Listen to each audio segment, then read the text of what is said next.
ছিল দোতলা, বাউন্ডারি ছিল, পিছন সাইডে পুরাতন আম গাছ আছে দুটা, আবার অফিসের সামনেও দুটো আম গাছ আছে। আচ্ছা, তো আমি ঘন্টাখানেক বসেছিলাম, বসে মনে মোবাইল। কয়টা বাজে তখন? তখন 1:10 এরকম। আচ্ছা, মানে আপনি ওই দিন রাতে ডিউটি? হ্যাঁ হ্যাঁ, বাজে আমি দেখছি। তো আমি ওইটা দাঁড়ায় শরীরটা একটু মানে একটু ইয়ে করে, তখন আমি আবার ফেসবুকে ঢুকে আমি বলি যে একটা রাউন্ড দিয়ে আসি, অনেক সময় তো বসে আসলাম। তো আমি রাউন্ড দিতে যাব, পুরোটা অফিস মোটামুটি ঘোরা শেষ, কিন্তু ওই জায়গাটা এমনিতেই হন্টেড। ওইখানে মোটা আম গাছ, তারপরে অনেক ময়লা টয়লা ফেলায় রাখে, ওই জায়গাটা মানে সবাই যাইতে চায় না। মানে আপনি হচ্ছে ওই বিল্ডিংটার চতুর্দিকে একটা রাউন্ড দিতে হয় একটা নির্দিষ্ট সময় পর পর? হ্যাঁ। তো আমি যাই, যে ফোনটা আমার হাতে, আমি ফোনের দিক তাকিয়ে হাঁটতেছি সামনের দিকে, হঠাৎ করে কিসের সাথে যেন আমি একটা ধাক্কা খাইলাম, পুরো বডি মানে ধাক্কা লাগছিল। তখন আমি নিচের দিক লাইটটা ধরি, মোবাইলের লাইটটা নিচের দিকে ধরি। তো ধরার পরে দেখলাম দুটো পা, মানে পাশাপাশি দুটো পা, আর পা দুটোর হাইট হবে 1 থেকে 1.5 ফুট, মানে 1.5 ফিট। পায়ের মেঝে নখ ছিল যে জন্তুর নখের মতো এরকম। তো আমি উপরের দিক তাকাই, আমি যে ওনার মাজার নিচে পড়ে আছি। তো আমি উপরের দিক তাকাইছি, তাকানোর পরে ওনার ফেসটা আমি দেখতে পারি না, বুকটা দেখছি এমনি নর্মাল এরকম।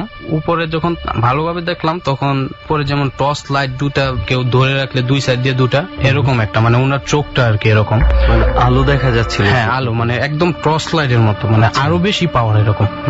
তো আলোটা ছিল লাল, সাদা না। তো এটা দেখে আমি অজ্ঞান হয়ে যাই। তো সকালবেলা আমি আমার বেডে অবস্থান করি। মানে সকালবেলা আপনি যখন টের পান? যখন সকালবেলা 9:30 দিকে আমি আমার বেডে আমি অবস্থান করি। তো আমার পাশে দেখি আমার স্যারেরা আছে, আমার সাথে যারা কলিগ আছে এরা আছে। তো সবাই জিজ্ঞেস করে যে কি হয়েছে। আমি বললাম যে স্যারদেরকে বললাম, স্যারদের বিশ্বাস করে না, এই ফালতু কথা বলো, এইগুলা জানলে তো অফিসের ক্ষতি হয়। আর কারোর সাথে শেয়ার করলাম না, আপনাকে আমি ফোন করলাম। আচ্ছা, আপনি বলেছেন যে অফিসটা এমনিতেই হন্টেড, ওই জায়গাটাই হন্টেড? ওই জায়গাটাই হন্টেড। কেন হন্টেড? ওই অফিস যে ও আরেকটা বর্ণনা দিতে ভুলে গেছি, অফিসের যে বাউন্ডারি, এটা বাউন্ডারির পাশেই একটা পুকুর আছে। পুকুরে আমি শুনলাম যে যুদ্ধের সময় এমন কোনো মাছ ছিল না যে 2-3টা লাশ ওইটাতে ছিল না, মানে মনে করেন গলা কাটা, তারপরে মাথা আলাদা এরকম। এই পুকুরটাতে? হ্যাঁ, এই পুকুরটাতে। তো এটাতে আমি এর আগেও এখানে ভয় পাইছি, তো আমি তেমন গায়ে নেই না। যেমন রাত্রে ডিউটি করলে মাথাটা একটু হেলায়, একটু চোখ মুজলে যেমন কে আসে চাইপা ধরে, গলায় চাইপা ধরে, এরকম আমার অনেকবার হয়েছে। কিন্তু এইটা আমার বাস্তব ঘটনা, এটা দেখে যে আমি অনেক ভয় পাইছি। ওকে, এরপরে কি আপনি ওই আরো ডিউটি করেছেন? না, এরপর থেকে আমি রমজানের পর থেকে আমি আর ডিউটি করি না। আমি স্যারদেরকে বললাম যে যদি আমার ডিউটি নাইট করা লাগে তাহলে আমি চাকরি করব না। আচ্ছা। তো বললো যে ঠিক আছে, তোমার মন যতদিন ভালো না হবে ততদিন মনে তো তোমার নাইট করার দরকার নেই। আচ্ছা, এইখানে কি আরো কোন ধরনের ঘটনা ঘটেছে যেটা অন্য কারোর সাথে? আমার সিনিয়র ভাই, ওনার নাম ছিল মোতাহার, ওই সময় একা ডিউটি করা লাগতো, 2 জন দিছে। আর পরে তো উনি বসে পার্টির মতো বিছনা করে উনি বসে কোরআন শরীফ পড়তেছিলেন ওই রাতের বেলাতে? ওই রাতের বেলা। বারান্দার সামনেই মোটা একটা আম গাছ, মানে এখানে যে কয়টা আম গাছ আছে সব কয়টাই হন্টেড, একবার পুরাতন আম গাছ। উনি আম গাছের উপরে কিছু একটা দেখে তো উনি অজ্ঞান হয়ে যায়। মানে এরকম কি দেখছে আমাকে পুরো বলে নাই। আমি উনাকে অনেক জিজ্ঞেস করছিলাম যে ভাই কি দেখছেন, একবার বলেন। উনি কয় ভাই আমি এটা বলতে পারবো না। মানে খুবই কালো, উনি খুব পরেশগার লোক ছিল, সারা রাত কোরআন শরীফ পড়তো, নামাজ পড়তো। তো উনি ভয় পায়, ওই দিন রাত্রে ওনাকে হাসপাতাল নিয়ে যায়। ডাক্তার বললো যে ওনার চোখে সমস্যা হয়েছে, চোখের যে কালো ইয়েটা আছে ওটার সাইড দিয়ে ওনার চোখের ভিতরে পুড়ে গেছে একটা চোখে। তো ওনাকে এখন চশমা দেয়, এক চোখে দেখতে পান না, উনি চশমা ব্যবহার করে এখন। এর আগে কি ওনার চোখে কোনো ধরনের কোনো প্রবলেম ছিল না? ওই দিনের ঘটনা? হ্যাঁ, সাথে সাথে ওনার চোখ কালো হয়ে যায়, মানে চোখের মাঝখানে তো কালো থাকেই, মানে সাদা যেটুকু জায়গা আছে ওইটুকু কালো হয়ে যায়। বলতে গেলে যে ওই ঘটনার পরে ওনার একটা চোখ নষ্টই হয়ে যায়? হ্যাঁ, একটা চোখ একবার নষ্টই হয়ে যায়। ও মাই গড। মানে এরপরে কি উনিও রাতের বেলা ডিউটি ছেড়ে দিয়েছে না? উনি চাকরি ছেড়ে দিয়েছে। চাকরি ছেড়ে দিয়েছে? আসলে ভয়, মানে কিছু ভয় আছে যখন মনের মধ্যে একবারে গেঁথে যায়, ওইটাকে কোনোভাবেই দূর করা আসলে সম্ভব হয় না। যেমন আশিক ভাই ঘটনাগুলো আমাদের সাথে শেয়ার করার আগে উনিও অনেক নার্ভাস হয়ে গিয়েছিল। উনি যখন ঘটনাগুলো বলছিল উনি নিজেই ওগুলা চিন্তা করে ভয় পেয়ে যাচ্ছিল, আসলে নিজের সাথে ঘটলে যা হয় আর কি। তো আশিক ভাই, এই হচ্ছে আরেকটা ঘটনা আছে, সেটা আমার শোনা, আমার সাথে ঘটে নাই। শুনি আমরা ঘটনাটা হচ্ছে যে ও আমার মতোই এরকম রাত্রে বেলা, বললামই প্রথম পুরনো অফিস, তো ভিতরে যে টিউবওয়েলটা আছে ওইটাতে রাত্রে পানি থাকে না, ট্রান্সপোর্টের অফিস, তো গাড়ি টাড়ি ধোয়ার জন্য লম্বা পাইপ দিয়ে গাড়ি ধোয়ার জন্য পিছন সাইড দিয়ে কলে একটা মানে টিউবওয়েল আছে মানে টেপ, তো ও 2টা বা 2:30 বাজে, রাত্রে গোসল টোসল করে খুব সকালে ডিউটিতে যাবে, 4টা বা 3:30 এরকম টাইমে শুয়ে পড়ে। ও যায় পিছন সাইড দিয়ে হাত মুখ ধোয়ার জন্য সাবান টাবান নিয়ে যায়, তোয়ালে নিয়ে যায়, ওর পরানো ছিল তোয়ালে। ডাস্টবিনটার ময়লা আবর্জনা মানে বাথরুমের যত ময়লা আবর্জনা আছে সব ওই ডাস্টবিনের ভিতরে। তো ওকে কি সে যেন ধাক্কা মেরে ওই ডাস্টবিনের ভিতরে ফেলে দেয়। তো ওই রাত্রে ও খুব ভয় পায়, আর ভয় পেয়ে ও অজ্ঞান হয়ে যায়। আর ওর সাথে যে আরেকজন ছিল ও কই গেল, গোসল করতে গেল, এতক্ষণ গোসলের কোনো সাউন্ডও পাচ্ছি না। ও গিয়ে দেখে ও ডাস্টবিনের ভিতরে একবারে কোমর পর্যন্ত ডুবানো, আর ও ড্রেনের যে সিমেন্ট দিয়ে ইয়ে করা ওইটার উপরে মাথা ফেলায় ও 2 হাত দিয়ে উপরে বসে আছে, আর ওর কোমর পর্যন্ত ওই ডাস্টবিনের ভিতরে, আর উপরে যে বডিটা 2 হাতটা এভাবে বাজায় ও মাথা ইয়ে করে ফালায় রাখছে। তো সকালবেলা ওকে জিজ্ঞেস করে যে সকালবেলা কি ওনাকে যে এই অবস্থায় পায়? সকালবেলা না, ওকে 4টার দিক পায়। 4টার দিক পাওয়ার পর অফিসে স্যারেরা থাকে, স্যারেরা গিয়ে ওকে ধুয়ে পরিষ্কার করে বেডে না শোয়। সকালবেলা ওর সেন্স আসে, তো ওকে জিজ্ঞেস করলো, স্যারদের সাথে বললো যে এ কথা কেউ ওর সাথে বললো না, তাহলে অফিসে খুব কি হয়েছিল আসলে।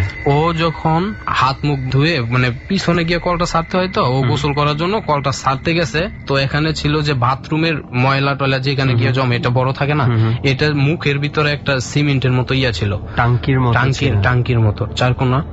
তো ওইটা একটু ভাঙা টাঙা ছিল, রড টড বাইরে রয়েছিল এরকম।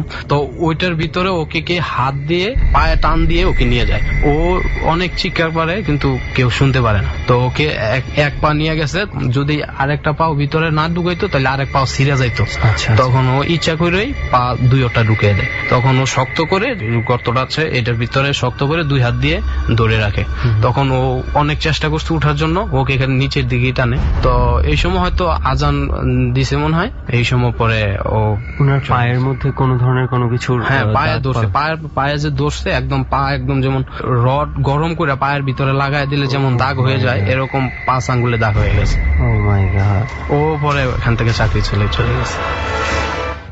এই ঘটনা ঘটার পরে আমার মনে হয় ওইটাই স্বাভাবিক যে গত মাসের ঘটনাটা, গত মাসের না মানে রমজানের পরের ঘটনা, ও এই 1 তারিখে চলে গেছে, মানে ভেরি রিসেন্ট ঘটনা। হ্যাঁ এই 1 তারিখের ঘটনা, 1 তারিখে মানে 28 তারিখের ঘটনা 1 তারিখেও চলে গেছে। ও মাই গড। তার মানে হচ্ছে ডর টিমের তো উচিত হচ্ছে সবার আগে ওই জায়গাটাতে যদি যা একটা এপিসোড ধারণ করতে পারে, যেহেতু এটা একটা রেস্ট্রিক্টেড এরিয়া, সো আমরা চেষ্টা করব যে কোনো না কোনো ভাবে পারমিশন জোগাড় করা যায় কিনা যে ওখানে যে ডর ধারণ করার জন্য।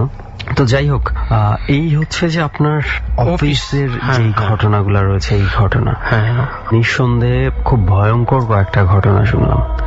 যাই হোক, জানি না এখানে যারা আছেন প্রত্যেকের কি অনুভূতি এই ঘটনা শুনে, এগুলো পরবর্তীতে জানবো। আমরা এবার একটু আরো সামনে এগিয়ে যেতে চাই। আশিক ভাই, ডর টিমের কাছে যতটুকু শুনেছি আপনার হয়তো আরো কিছু এক্সপিরিয়েন্স আছে যেটা শেয়ার করতে চান আমাদের সাথে। তো কি ঘটনা আছে আর যেটা শেয়ার করতে চান? এই ঘটনাটা হচ্ছে আমার নিজের সাথেই ঘটে গেছে। তো আমার এক চাচা ছিল, লিবিয়া থাকতো। ওই লিবিয়াতে একবার লিবিয়াতে কিছু গন্ডগোল হয়ে গেল কিছু বছর আগে, যখন কয়েক বছর আগে, তখন গাদ্দাফি সরকারকে যখন উৎখাত করা হয়, ওখানে তো অনেক যুদ্ধ গেছে। ওই সময়টার কথা বলছেন আপনি? হ্যাঁ। আচ্ছা, তখন উনি কি ওই যুদ্ধ চলাকালীন সময়ে মারা যান? হ্যাঁ। কিভাবে মারা যান? উনি মারা যান, খাবার পেত না, না খেয়ে থাকতে থাকতে উনি মারা যায়। উনি কি এর আগেই লিবিয়াতে গিয়েছিলেন? উনি যুদ্ধ লাগার আগেই লিবিয়াতে? 2-2.5 বছর আগে গেছে। আচ্ছা, তো উনি মারা যাওয়ার পরে তখন কি রকম অবস্থায় ছিল? যুদ্ধের আগে? যুদ্ধের আগে ভালো অবস্থা ছিল। আচ্ছা, বাড়িতে প্রতি মাসে ভালো টাকা পাঠাতো, কথা বলতো।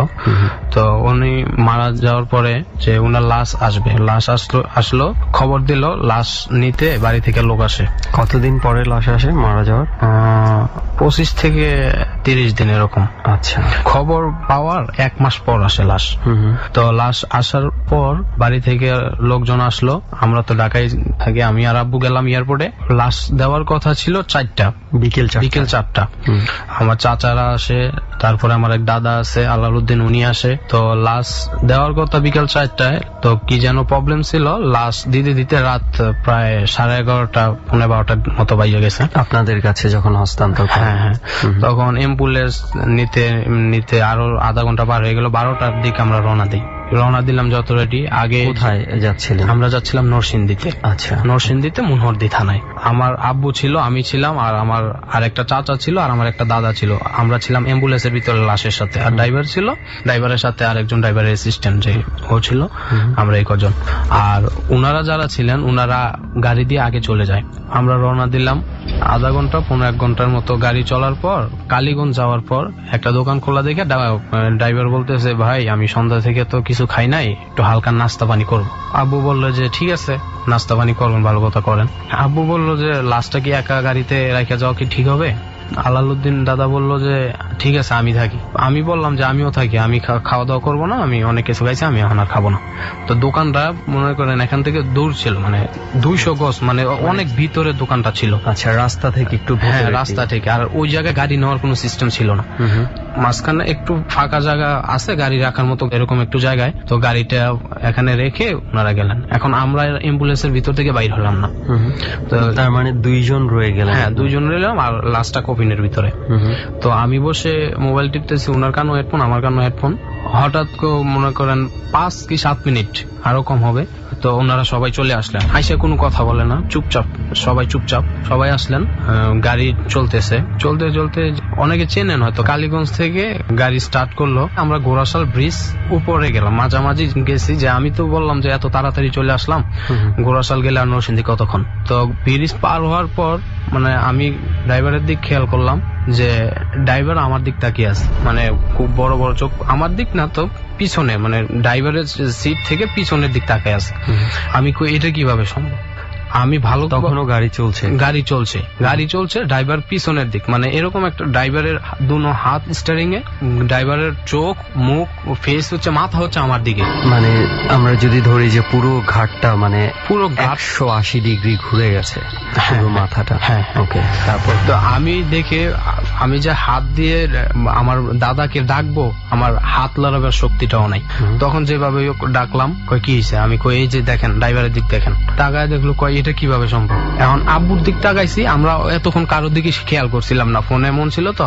তখন আমি আব্বুর দিক তাকাই, চাচার দিক তাকাই। এখন দেখি সবাই এরকম ভাবে তাকিয়ে আছে, যেমন আমার মানে এরকম কোনো কাজ করছি। আপনার মধ্যে অদ্ভুত কিছু দেখতে। হ্যাঁ, এরকম ভাবে আব্বুর চোখ মুখ যেমন জ্বলতেছে, মানে রাগে এরকম, মানে রাগলে যেমন এরকম। তো আমি বললাম যে চাচা কি হয়েছে, কোথায় আসলাম, কি হইলো এগুলা? পরে বলতেছে আমিও তো কিছু বলতে পারতেছি না, তো এখন কি করব? আমি বাইরে কাকারে ফোন দিই, জসি কাকারে ফোন দিই। ও ঠিক আছে দেন। এখন ফোন বাইর করে দেখে একটা নেটওয়ার্ক নাই। তো বলতেছে এখন কি হবে? আজকে তো মরা ছাড়া কোনো উপায় নাই, মানে এত ভয় পাইছি, সব শুকায় গেছে। এরকম বলতেছি, উনি যা সুরা টুরা যা পারতো বলতেছে, আমি যা পারতাম বলতেছি, জোরে জোরে চিল্লায় কাঁদতেছি আর বলতেছি। তো এমনি তখনও যে আপনার বাবাকে বা আপনার অন্যান্য যে আত্মীয় স্বজন ছিল সবাই আপনার দিকে তাকায় আছে, খুব রাগ। হ্যাঁ, তখন আমাদের আর বুঝতে বাকি নাই যে এরা আমরা আব্বাও না চাচাও না, আর এই গাড়ি আমাদের কেউ না, ওরা এটা আমাদের সাথে অন্য কিছু ঘটতেছে। তো আমরা দরজা খোলার চেষ্টা করি, দরজা ভিতর থেকে লক হলে তো গাড়ির ভিতরে থাকলে খোলা যায়, কিন্তু আমরা দরজা খুলতে পারতেছি না। আমরা তো আল্লাহর নাম ডাকতেছি, তারপরে চিল্লি, মানে একদম যা করা হয় আর কি। এরকম হইলে কিছুক্ষণ পরে গাড়ির বাইরে থেকে জোরে গাড়িতে যেমন থাপড় দিলে যেমন আওয়াজ হয়, এরকম আওয়াজ হয়। লিফটটা হঠাৎ করে যেমন থামে গেলে, মানে হঠাৎ করে একটা ঝাঁকুনি লাগে। হ্যাঁ, এরকম একটা হলো। তখন দেখলাম যে দরজা ভিতর থেকেই লক করা। তখন তো লক খুলে দরজা খুললাম। তো আব্বু বলতেছে কি হয়েছে? আমি বলতেছি না কিছু হয়েছে না। কয় এতক্ষণ ধরে ডাকতেছি, 2টো মনে হয় বাজে না, এরকম টাইমে নাস্তা খাইতে গেছে। তখন টাইম হচ্ছে যে 3:30। আব্বু বলতেছে তোরে 20 মিনিট ধরে আমি দরজা ধাক্কাইতেছি, তুই দরজা খুলস না, ভিতর দিয়ে লক করে বসে রয়েছে। আমি কই আমি বলতে পারি না। আব্বু বলতেছে কি হয়েছে, ভয় টয় পাইছস? আমি কই না। পরে বলতেছে এত ঘামাইছস? আমার শরীর ঘামায় একদম ভিতরে সব শুকিয়ে গেছে। আমি বলছি আব্বু আমার তাড়াতাড়ি পানি এনে দাও। পরে আব্বু বলতেছে বুঝতে পারছি তুই একটু ভয়ই পাইছস। আমি কই না। পরে আমি বাড়িতে গিয়ে পরে আর কি, মানে দ্যাট মিন্স হচ্ছে যে যখন ওনারা গাড়ির দরজায় ধাক্কা দিচ্ছিল, একটা পর্যায়ে পরে দেখেন যে গাড়ির ভিতরে আসলে আপনারা 2 জনই আছেন, আর কিছু নাই। না, মানে এতক্ষণ আপনারা যেই মানুষগুলাকে দেখেছেন এবং আপনারা দেখছেন যে গাড়ি অনেক দূর চলে গেছে, গাড়ি একদম ঘোড়াশাল ব্রিজ পার হয়ে গেছে। গাড়ি হচ্ছে যে ওইটা পুরোটাই আপনাদের চোখের ইলিউশন ছিল। হ্যাঁ, আসলে গাড়িটা ওই জায়গায় ছিল। Oh my God, এটা আসলে কি বলা যায়, মানে পুরো কমপ্লিটলি একটা ইলিউশনের ঘটনা, জায়গায় থেকে পুরো অন্য একটা ওয়ার্ল্ডে চলে যাওয়ার মতো ঘটনা। তারপরে কি হলো? তারপরে বাড়িতে গেলাম, বাড়িতে গিয়ে এরপরে পুরো রাস্তায় যখন গেলেন আপনারা, অরিজিনালি আপনার বাবা বা ড্রাইভার যখন আসলো, তখন কি যাওয়ার পথে আর কোনো প্রবলেম হয়েছিল? না, তখন আর যাওয়ার পথে কোনো প্রবলেম হয়নি। বা লাশেরও তো কোনো প্রবলেম হয় না? কফিন তো ওভাবেই ছিল। কফিন ওভাবেই ছিল। বাড়িতে গেলাম, বাড়িতে গিয়ে আব্বু বললো মুকে মনে হয় একটু ভয় পাইছে, ঘরে গোসল টোসল করা ঘরে না। তখন গোসল করে তারপরে গেলাম ঘরে, লাশের কাছে গেলাম আর কি। ঘরে তো না, লাশের কাছে, লাশ বারান্দায় রাখা হয়েছে। তখন আমি অনেক ভয় পাইছিলাম। এই ঘটনাটা আমি শেয়ার করবো বলছিলাম, কিন্তু আমি গাফুলতি করছি যে আমি যাব না যাব না এরকম। আমার ঘটনা কি এরা কি নেবে না নেবে এরকম। এটা হচ্ছে যে মানে আপনি একটু আনইজি অবস্থায় ছিলেন যে ডর টিম আপনার ঘটনা সিলেক্ট করবে কি করবে না। অবশ্যই ডর টিম কেন সিলেক্ট করবে না? যদি এই ধরনের ঘটনা হয়ে থাকে অবশ্যই ডর টিম সিলেক্ট করবে। একটা জিনিস আমি বলতে চাই যে লাশের গাড়ি নিয়ে যে ধরনের ঘটনা আছে, অনেক ঘটনাই শুনেছি, বাট আমার মনে হয় এই ঘটনাটা একটু অন্যরকম ছিল। আমি জানি না সবার কি মতামত, আমার কাছে যেটা মনে হয়েছে ঘটনাটা একটু অন্যরকম ছিল অন্যান্য ঘটনার চেয়ে। কমপ্লিটলি ইলিউশনের একটা ঘটনা। আমি আগে অনেক সাহসী ছিলাম। আমি চিংড়ি মাছের গ্যার ছিল তো, যখন গ্যারে করতাম রাত্রে থাকতে হতো, তখন এরকমই বন্যায় জোয়ারের পানিতে লাশ ভাইসা আসছে, লাশ গ্যারের ভিতরে, গ্যার থেকে লাশ আমি লাঠি দিয়া লাশের কাপড় ধরে টাইনা নিয়ে অন্য জায়গায় গিয়ে রাখছি। এত সাহসী ছিলাম, একাই ডিউটি করছি। আপনার সাথে যখন কথা হলো তখন আমি টঙ্গী স্টেশন রোড থেকে আমি বাসায় যাচ্ছি। তো আমার বাসায় যাইতে অনেক জয় জঙ্গল পড়ে, এদিকে অনেক হন্টের জায়গা। মানে আপনার সাথে তো নর্মাল কথাই হলো। তখন রাত্রে আমি আর ঘর থেকে বাইর হইনি, তারপর আমি ভয় পেয়ে গেছি। আপনি ঘটনাটা জিজ্ঞাসা করার পরে জিজ্ঞাসা করছেন যে ঘটনাগুলো মনে পড়ে গেছে, তখন আমি ভয় পেয়ে গেছি। ওকে, মানে চিন্তা করে দেখুন যে একটা ভয় মানুষকে কি পরিমাণ কাবু করে ফেলতে পারে। ভয়টা যদি আপনার মনের মধ্যে গেঁথে যায়।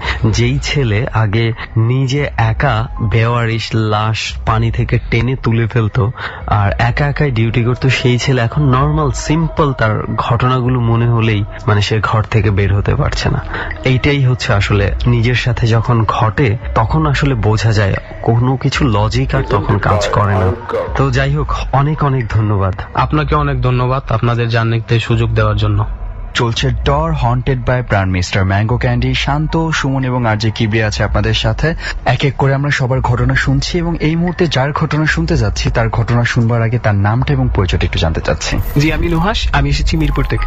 আচ্ছা নুহাস, আপনার ঘটনাটিতে সরাসরি চলে যেতে চাই। জি ভাইয়া, ঘটনাটি ঘটে আজ থেকে 4 বছর আগে। ঘটনাটি ঘটে আমার বড় ভাই তার ফ্রেন্ডের সাথে। তো ফ্রেন্ডের ফ্যামিলি মেম্বার বলতে 6 জন, ভাই বোন 4 জন, 2 ভাই 2 বোন এবং তার বাবা মা। বড় ভাইয়ের ফ্রেন্ড ছিলেন 3 নম্বর, তার বড় ভাই ছিলেন, তারপর একটা বোন, তারপর তিনি, তারপর ছোট একটা বোন। তো বড় ভাই তিনি জাহাঙ্গীরনগরে পড়তেন। ঘটনাটি ঘটে হলো তার বোনের সাথে, যে হঠাৎ করে তার বোনটি মিসিং হয়ে যায় সাভার থেকে। সাভার সেটা ঠিক কবে নাগাদের ঘটনা বলছেন আপনি? আজ থেকে 4 বছর আগে। 4 বছর আগে তার বোন মিসিং হয়ে যায়। তার বোন মানে একদিন কলেজে গিয়েছিল, কলেজ থেকে আর বাসায় ফিরেনি। তো তারা মানে আশেপাশে আত্মীয় স্বজন যারা আছে তাদেরকে ফোন টোন দিয়ে করা হয়, তার কেউ বলে যে না আমাদের এখানে আসেনি। তো পরবর্তীতে তারা থানায় একটি ডায়েরি করে। তারই 3-4 দিন পর থানা থেকে একটি ফোন আসে, বলে যে আমরা একটি লাশ পেয়েছি, তো আপনারা এসে দেখেন যে আপনার যাদেরকে খুঁজছি সেই নাকি। তো তারা থানায় যায়, তো লাশটি মর্গে ছিল। তো মর্গে থেকে তারা লাশটিকে যখন তাদের কাছে শনাক্ত করা হয় তখন তারা মানে লাশ কি মূলত হচ্ছে মর্গে ছিল। থানা থেকে বলা হয় যে মর্গে চলে যাওয়ার জন্য লাশটা দেখার। হ্যাঁ, লাশটা দেখার জন্য। লাশটি পাওয়া যায় হলো সাভারের একটি পুকুর থেকে। সাভারের অঞ্চলে অনেক পুকুর রয়েছে, আমি এক্স্যাক্টলি লোকেশনটা বলছি না। মানে সেখান থেকে পুলিশ লাশটা উদ্ধার করে সেটাকে মর্গে নিয়ে যায়। তো যখন পুলিশ ময়নাতদন্ত শেষে তাদেরকে লাশটি হ্যান্ড ওভার করা হয় পরিবারের স্বজনদের কাছে, তো তখন প্রায় রাত 11টা বেজে গেছে। মানে পুলিশ থেকে লাশটাকে নিয়ে যেতে যেতে আর কি অনেক সময় লেগে গেছে। তো তাদের যে দেশের বাড়ি রয়েছে সেই দেশের বাড়ি নিয়ে যাবে, নরসিংদী দেশের বাড়ি। তো সেই জন্য অ্যাম্বুলেন্স প্রয়োজন। তো একটা অ্যাম্বুলেন্সে করে লাশটিকে নিয়ে যাওয়া হয়। ঢাকা পের হতে হতে তাদের প্রায় রাত 2টা কি 3টা বেজে যায়। ঢাকা পের হওয়ার পরে প্রায় 1 থেকে 1.5 কিলো যাওয়ার পরে যে অ্যাম্বুলেন্স নিয়ে যাচ্ছিল লাশটি, হঠাৎ বন্ধ হয়ে যাচ্ছে। অ্যাম্বুলেন্স স্টার্ট বন্ধ হয়ে যাচ্ছে। একটু চেষ্টা করার পর হয়তো আবার অ্যাম্বুলেন্স চালু হচ্ছে, আবার কিছু দূর যাওয়ার পরে অ্যাম্বুলেন্স বন্ধ হয়ে যাচ্ছে। তো তারা মনে করলো যে হয়তো অ্যাম্বুলেন্স কোনো টেকনিক্যাল প্রবলেম রয়েছে, কিন্তু অ্যাম্বুলেন্স যে চালাচ্ছিলেন ড্রাইভারের মতবাদ যে সম্পূর্ণ সবকিছু ঠিক আছে, কিন্তু কেন যে এমন হচ্ছে সে বুঝতে পারছে না। তো ভাইয়া তারা সিদ্ধান্ত নেয় তাদের নরসিংদী একটি হসপিটাল থেকে একটি অ্যাম্বুলেন্স আনবে মাঝপথে। তো নরসিংদীর কাছাকাছি যাওয়ার পরে তার ডিসিশন নেয় যে আরো একটা অ্যাম্বুলেন্স করার জন্য, কারণ যেহেতু অ্যাম্বুলেন্স নষ্ট হয়ে যাচ্ছে বারবার, জি। তাই অন্য একটা হসপিটাল থেকে অ্যাম্বুলেন্স আনার অন্য একটা হসপিটাল থেকে অ্যাম্বুলেন্স আসবে। তো সেখান থেকে একটি অ্যাম্বুলেন্স পাঠানো হয় নরসিংদী থেকে। ঢাকা থেকে যে অ্যাম্বুলেন্সটি নিয়ে এসেছিল সেই অ্যাম্বুলেন্স থেকে লাস্টিকে নরসিংদী যে অ্যাম্বুলেন্স এসেছে নরসিংদী থেকে সেই অ্যাম্বুলেন্সে ট্রান্সফার করা হয়। আচ্ছা। তো এটা দিয়ে যাচ্ছে। তো যাওয়ার পথে আরেকটু বলে রাখি যে তাদের যে বাড়ি রয়েছে নরসিংদী, বাড়ির একটু আগে 10 থেকে 15 মিনিটের রাস্তা। তো সেই রাস্তাটি অনেক সরু, মানে ওই পর্যন্ত অ্যাম্বুলেন্স ওই যেতে পর্যন্ত পারবে না। অ্যাম্বুলেন্স যেতে পারবে না।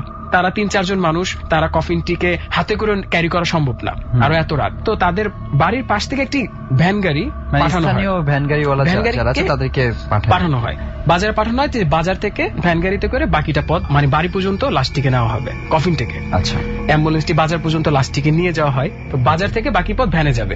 যাচ্ছে তারা, ভ্যান গাড়িটা যখন যাচ্ছে বাসার কফিনকে দিকে নিয়ে, যাচ্ছে আর কি। বাসার দিকে যাচ্ছে কফিন নিয়ে, তখন রাস্তার মধ্যে ধরেন আশেপাশে অনেক চেঁচামেচি, মানে অনেক কিছু তারা রিয়েলাইজ করছে। যেমন হলো পুকুরে কেউ ঝাঁপ দিচ্ছে, এবং মানে ওই পার থেকে কেউ জানি ডাকছে, গুনগুন করতে, মানে অনেক কিছু, মানে তো তারা- চারপাশে অস্বাভাবিক কিছু। তো তারা মনে করছে যে আমার বোন মারা গেছে, তাদের এগুলো সেন্স নেই কিছু।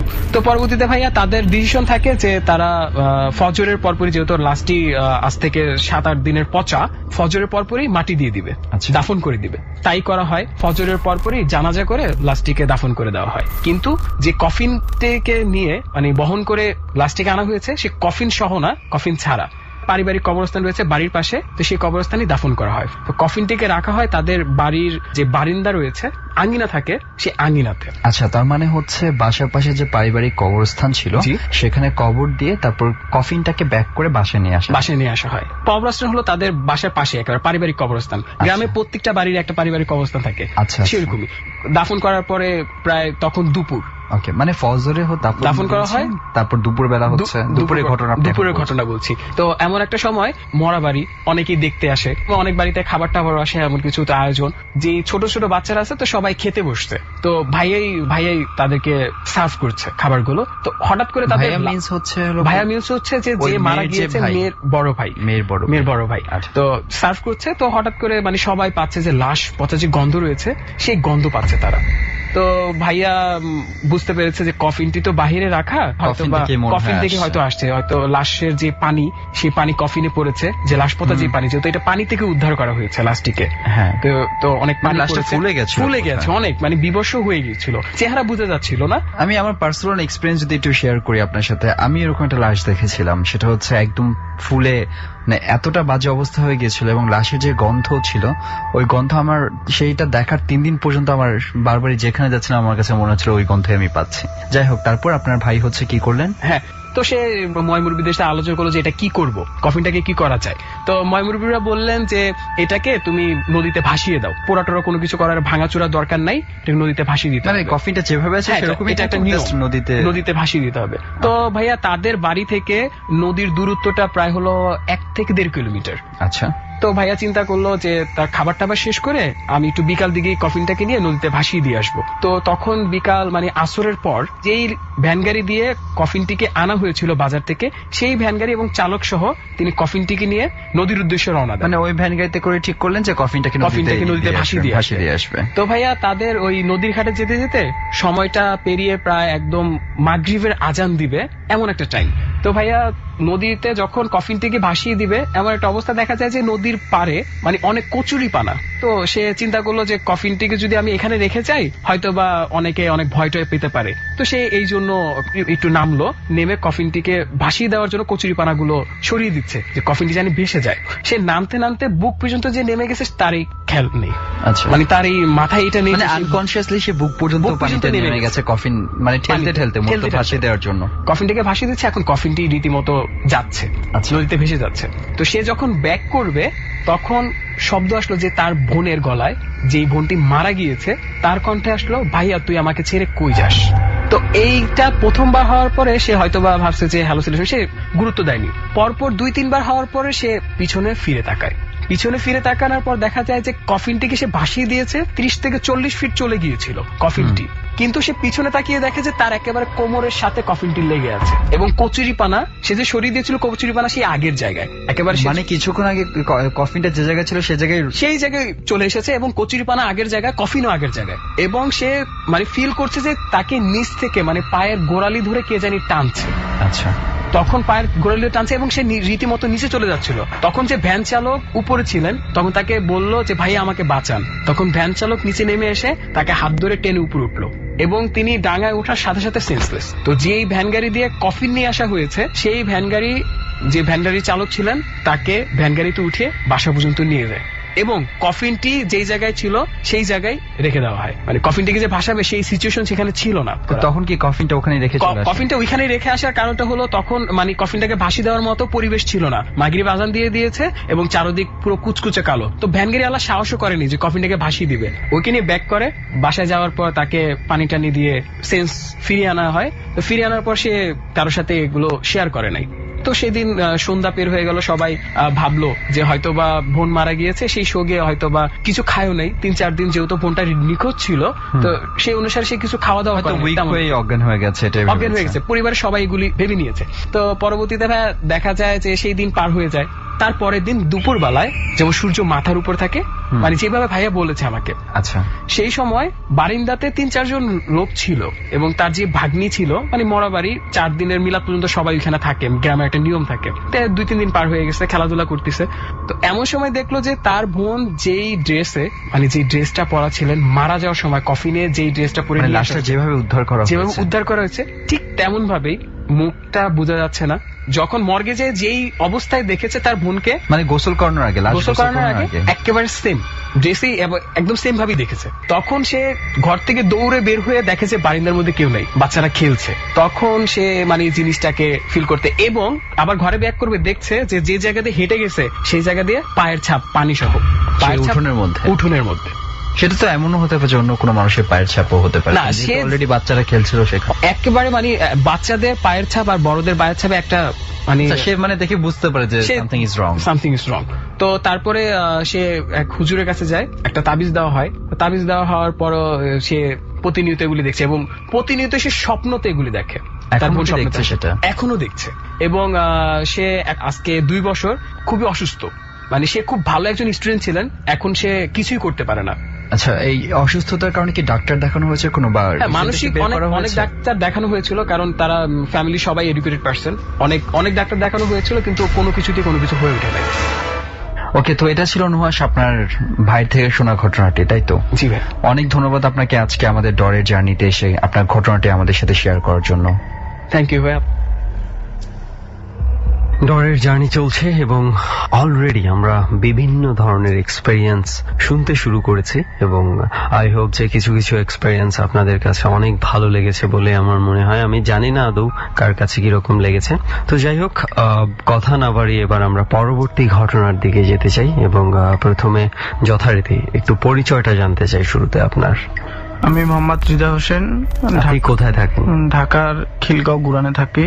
আচ্ছা, তো হৃদয় ভাই, ডর টিমের কাছে আমরা যেটা শুনেছি আপনার বেশ কয়েকটা ঘটনা আছে যেটা আপনি শেয়ার করতে চেয়েছেন আমাদের সাথে। সো আমরা আর সময় নষ্ট করতে চাই না, আমরা সরাসরি ঘটনায় চলে যেতে চাই। আমার প্রথম ঘটনাটা এটা আমার নিজের সাথে ঘটেছে। 2006 সালের 16 জুন আমি নিজে ব্যবসা করি। ওই ব্যবসার আমার যাতায়াতের পড়ছিল 1.5 কিলোর একটু বেশি হবে। তো আমি যাতায়াতের জন্য কারণ আমি একটা সাইকেল কিনেছিলাম। তো আমাদের ওই বাজার থেকে ওই বাজারে যাওয়ার পথে একটা স্থান আছে, 2 পাশে পুকুর, পাশে একটা কবরস্থান আছে, ওইখানে একটা তাল গাছ এবং পাশে একটা ঝাপ আছে। দেখা যেত আমি যখন যাতায়াত করতাম অনেক সময় আমি 9টার পরে কখনোই আসতাম না, যদি দেরি হইতো আমি দোকানে থেকে যেতাম। কেন 9টার পরে আসতেন না? এর আগে শুনেছি যে ওইখানে 100 প্লেস অনেক লোক মারা গেছে এবং পানিতে চুবাইয়া রিসেন্টলি যে বিভিন্ন ঘটনা এগুলো আর কি। আমার মাও বলতো যে তুই এইখানে 8টার পর আর আসবি না। আচ্ছা, ওইখানে আসলেই আমার দেখা যেত আমার গার শরীরে পশম দাঁড়ায় যেত এবং নিজের ভয় ভয় লাগতো, কে যেন আমার সাথে আছে, কে যেন আমার সাথে আছে, এরকম লাগতো। তো আমি একদিন হঠাৎ করে আসতেছি এবং ওইখানে আসলে আমি মোবাইলের সাউন্ড দিয়ে একটু গান বাজিয়ে জোরে সাইকেল টানে আসতাম। তো রাস্তা ফাঁকা, ওই দিন আমার একটু দেরি হয়ে গেছে, তার আগে বৃষ্টি হয়েছিল, বৃষ্টির কারণে বিদ্যুৎ ছিল না, আমার জরুরি কাজ সারতে একটু দেরি হয়ে গেছে। আসার পথে আমি পুকুরের সাইডেই আইসা কবরস্থানের একটু আগে ঝাপের কাছে আইসা আমার কি যেন সাথে আমার একটা ধাক্কা লেগে গেল সাইকেল রাস্তার মাঝামাঝি। রাস্তার রাস্তা মাঝামাঝি। কিরকম রাস্তা ছিল? এটা 10 ফিট পাকা রাস্তা হবে, মানে খুব এবং ভালো হ্যাঁ ভালো রাস্তা, কোনো মানে ভাঙা চুরো ছিল না, এর 2 মাস আগে রাস্তাটা তৈরি করেছে। তো আমি ধাক্কা লেগে গেল, ধাক্কা লাগার পরে আমি পড়ে গেলাম, পড়ে গিয়ে আমি একটা পুকুরের মধ্যে পড়ে গেলাম। আপনি কি যখন ধাক্কা লেগেছে তখন মানে রাস্তার রোড বরাবরই মাঝামাঝি? হ্যাঁ, আমি বরাবর রোড বরাবরই মাঝখান দিয়ে সাইকেল চালাতাম, কারণ ওইখানে রাস্তা ফাঁকা ছিল। সাইডে গেলে আমার হয়তো দেখা যেত, আমি যেহেতু জোরে সাইকেল চালাতেছি, নিয়ন্ত্রণ করা কঠিন হইতো, এগুলো আমি রাস্তার মাঝখান দিয়ে সাইকেল চালাইতাম। রাস্তা ছিল সমান 10 ফিটের রাস্তা, এবং আমার হাতে ছিল টর্চ লাইট, ওইটা দিয়ে সাইকেলের 2 হ্যান্ডেল ধরতাম আর মোবাইলে গান বাজতো খুব উচ্চ স্বরে। তো আমি দেখতে আসি টর্চ মারিয়া যেন যে রাস্তা একদম ফাঁকা, তো কিসের সাথে আমার যেন ধাক্কা লেগে গেল। ধাক্কা খাওয়ার পরেই আমি দেখা যায় সাইকেল থেকে পড়ে গিয়ে গড়াইয়ে পড়ে এলাম পুকুরের ভিতরে। পুকুরের ভিতরে পড়ে যাওয়ার সাথে সাথে আমার কাঁধের উপরে হাত দিয়েই কে যেন আমাকে চুবাচ্ছে। আমি কিছু দেখতে পারতেছি না, কে যেন আমাকে সুপ্ত করে ধরে রাখছে, এবং আমি কোনো কথা বলতে পারতেছি, চিৎকারও করতে পারতেছি না, আমাকে বারবার চুবাচ্ছে। আমি মানে নিজেই মনে হয় যে নিজে নিজে পানির মধ্যে যাচ্ছি, এবং অনেক সময় রেখে আমার এরকম অনেক ইয়ার পরে একটা মোটরসাইকেল আসলো, মোটরসাইকেল আলোটা যে পুকুরের দিকে পড়ার পরেই ওরা দেখলো যে সাইকেলটা, সাইকেলের, আমি তো পুকুরের ভিতরে, সাইকেলটা দেখার পরেই যে আলো পড়লো, আলো পড়ার পরে আমাকে ছেড়ে দিল। ছেড়ে দিয়ে আপনি পুকুরে পড়ার পরে কি হলো? আপনাকে চুবাচ্ছে। মানে আপনি চাইলে উঠতে পারছেন? হ্যাঁ, আমি চাইলে উঠতে পারতেছি না, আমাকে নিজে নিজে চুবাচ্ছে। আর আমি অনেক কোনো কিছুর কি প্রেসার অনুভব করছি? হ্যাঁ, আমাকে ঘাড় ধরে আমাকে মানে পানির ভিতরে ঢুকাই রাখতেছে, এবং আমি অনেক চেষ্টা করে উঠতে পারতেছি না। আচ্ছা আচ্ছা। তারপর পরে যে মোটরসাইকেলে যে আলোটা পড়লো, আলোটা পড়ার পরে এখন আমার ঘাড়ে হাত নেই, কিছু নাই, মানে আলো পড়ার সাথে সাথে আপনি ফ্রি হয়ে গেছেন? আমি ফ্রি হয়ে গেছি, এবং আমার এখনো মনে হয় এখানে দাগটা আছে, কিন্তু আমি বলতে পারি না। অনেকদিন পর্যন্ত দাগ ছিল একটা, যে মানুষ জোরে বেঁধে রাখলে যেরকম একটা দাগ পড়ে, এই দাগটা পড়েছিল। পরে ওরা তো আমাকে চেনে, ওইটা ও আমাদের গোষ্ঠী মামাতো ভাই, ও আমাকে বাসায় নিয়ে গেল। আমার রাতে কোনো ছিল না, পরে আমার সকালবেলা থেকে জ্বর ছিল, আমি 15 দিন জ্বরে ভুগছিলাম। এই ঘটনা আর এখানে আরো একটা হয়েছিল, আমাদের ওই দূরে আশেপাশে তো বাড়িঘর ছিল না, দূরের এক লোক, ওনার আর কি পানের বরজ ছিল, তো উনি দেখতেছে দুপুর বেলা একটা সময় একটা লাঠি ওনার সাথে যেন মারামারি করতেছে, ওই পাশে আর কোনো লোক নেই, একটা লাঠি ওনাকে পিটাচ্ছে। উনি একটা লাঠি দিয়ে মানে ওই লাঠির পিডানটা আপনার করতেছে, দেখা যায় একটা লাঠি অটোমেটিক ভাবে নিজে নিজে ওনাকে পিটাচ্ছে, এরকম দেখতেছে। পরে আমাদের বাজারে যে মসজিদের যে ইমাম সাহেব, অনেক দূরে মাদ্রাসা ছিল, তো মাদ্রাসা থেকে নামাজ পড়াইতে আসতেছে, তো এই অবস্থায় ওনাকে দেখতেছে, উনি যে ওই লাঠিটা ধরতে পারে না, এর আগে ওনারে ধরতে পারে, উনি সাথে সাথে অজ্ঞান হয়ে পড়ে গেছে, এবং ওই লাঠিটা অটোমেটিক ওইভাবে পড়ে গেছে। সো মানে এই ধরনের বিক্ষিপ্ত কিছু ঘটনা আপনাদের ওই রাস্তাটাকে ঘিরে প্রচলিত আছে। জি। সো দ্যাটস ওয়াই এটা অনেকেই ভয় পায়, এবং একটু রাত হয়ে গেলে আর এই রাস্তাটা 3 থেকে 4 জন, মজিদ কাকা, জলিল কাকা আর এক দাদা, উনি ডিম নিয়ে আসতেছিল রাতে হাট থেকে, ওনার ডিম উপরে থেকে কে যেন ভাঙতেছে, উনি বারবার বলতে মানে করতেছে, উনি যে তাকাইয়ে যে দেখছে একটা জিনিস, দেখার সাথে সাথে উনি আর কি ওই ডিমেরই ফালাই রেখে বাসা গেছে। বাসা যাওয়ার পরেই উনি আর কাউকে কিছু বলতে পারে না, উনি পরদিন সকালবেলায় আর কি মারা গেছে আর কি। এরকম 3 জন লোকেই এখানে আর কি ডেট, আমি আমার মানে এখানকার ঘটনায় মারা যায় 3 জন লোকে মারা। ওকে, ওই এলাকার মানুষের একটা ভীতি হবে এই রাস্তাটাকে ঘিরে, খুবই স্বাভাবিক। জি। সো এটা হলো আপনার প্রথম ঘটনা আমরা শুনলাম। আর কোন ঘটনা কি আছে শোনাতে চান? আর একটা ঘটনা, এটাও আমার সাথে, এটা আমি ঢাকায় আর কি এ মাসের প্রথম সপ্তাহ হবে, খুব সম্ভবত 1-2 তারিখ হবে। তো আমরা বাসাটায় ওঠার পরে আমাদের যেহেতু প্রথম বাসা, আমার একটু প্রবলেমে ছিলাম, তো আমরা মোটামুটি ভাবে গুছগাছ করে আমরা নিচ্ছি, ফ্লোরিং করতাম। তো আমাদের বাসা হলো নিচতলা। আমরা কোথায় নিয়েছেন বাসাটা? এটা হলো যে গোরানে। সেই নিচতলা বাসাটা ছিল, আমরা 1 রুম ভাড়া নেই। তো আমরা ওয়াইফ একদিন রাত 2টার পরে হবে, যে পাশের রুম থেকে মনে হচ্ছে যে কে যেন রান্না বান্না করতেছে, যে রান্নাঘরে যেরকম শব্দ আসে, একটার সাথে পাতিলের সাথে একটার সাথে লাগতেছে, এরকম শব্দ হচ্ছে। ও আমাকে ডাক দিয়েছে, প্রথম দিন শোনার পরে ও কিছু বলে না, পরের দিন ও আমাকে এরকম শোনার পরে আমাকে ডাক দিয়েছে। ডাক দেওয়ার পর পরদিন সকালবেলা আমাদের পাশের রুমে যে এক ভাবি থাকে, ওনার হাজবেন্ড পুলিশের চাকরি করে, ওনার কাছে জিজ্ঞাসা করলাম যে ভাবি এরকম যে হাড়ি পাতিলের শব্দ শুনতে পাচ্ছি, আপনারা কি রাতে রান্না বান্না করেন? তারপর বললো যে না তো ভাই, আমরা তো রাতে রান্না বান্না করি না, আর এইগুলো শোনা ঠিক না, আপনি আপনারা দোয়া দূরত পড়ে ঘুমাবেন। তারপর বললাম যে ভাবি এইগুলা কি বলেন, যে এগুলো শোনা ঠিক না। কয় কি না, এগুলো শোনা ভুল ঠিক না, মানে এগুলো যা শুনছেন এগুলা কিছু মনে না করিয়া দোয়া দূরত পরে রাতে ঘুমাবেন।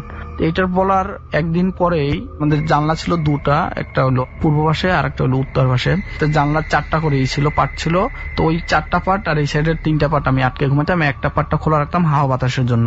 তো আমি দেখতে পাচ্ছি যে ওই পূর্ব পাশে যে পাটটায় ওটা রাত আনুমানিক 3টা থেকে 3:15 মতন হবে, এরকম একটা মানে শরীরের মতন একটা ছায়া পড়ে আছে, ছায়াটা ভিতরে ঢোকার জন্য জানলাটা ধাক্কাচ্ছে।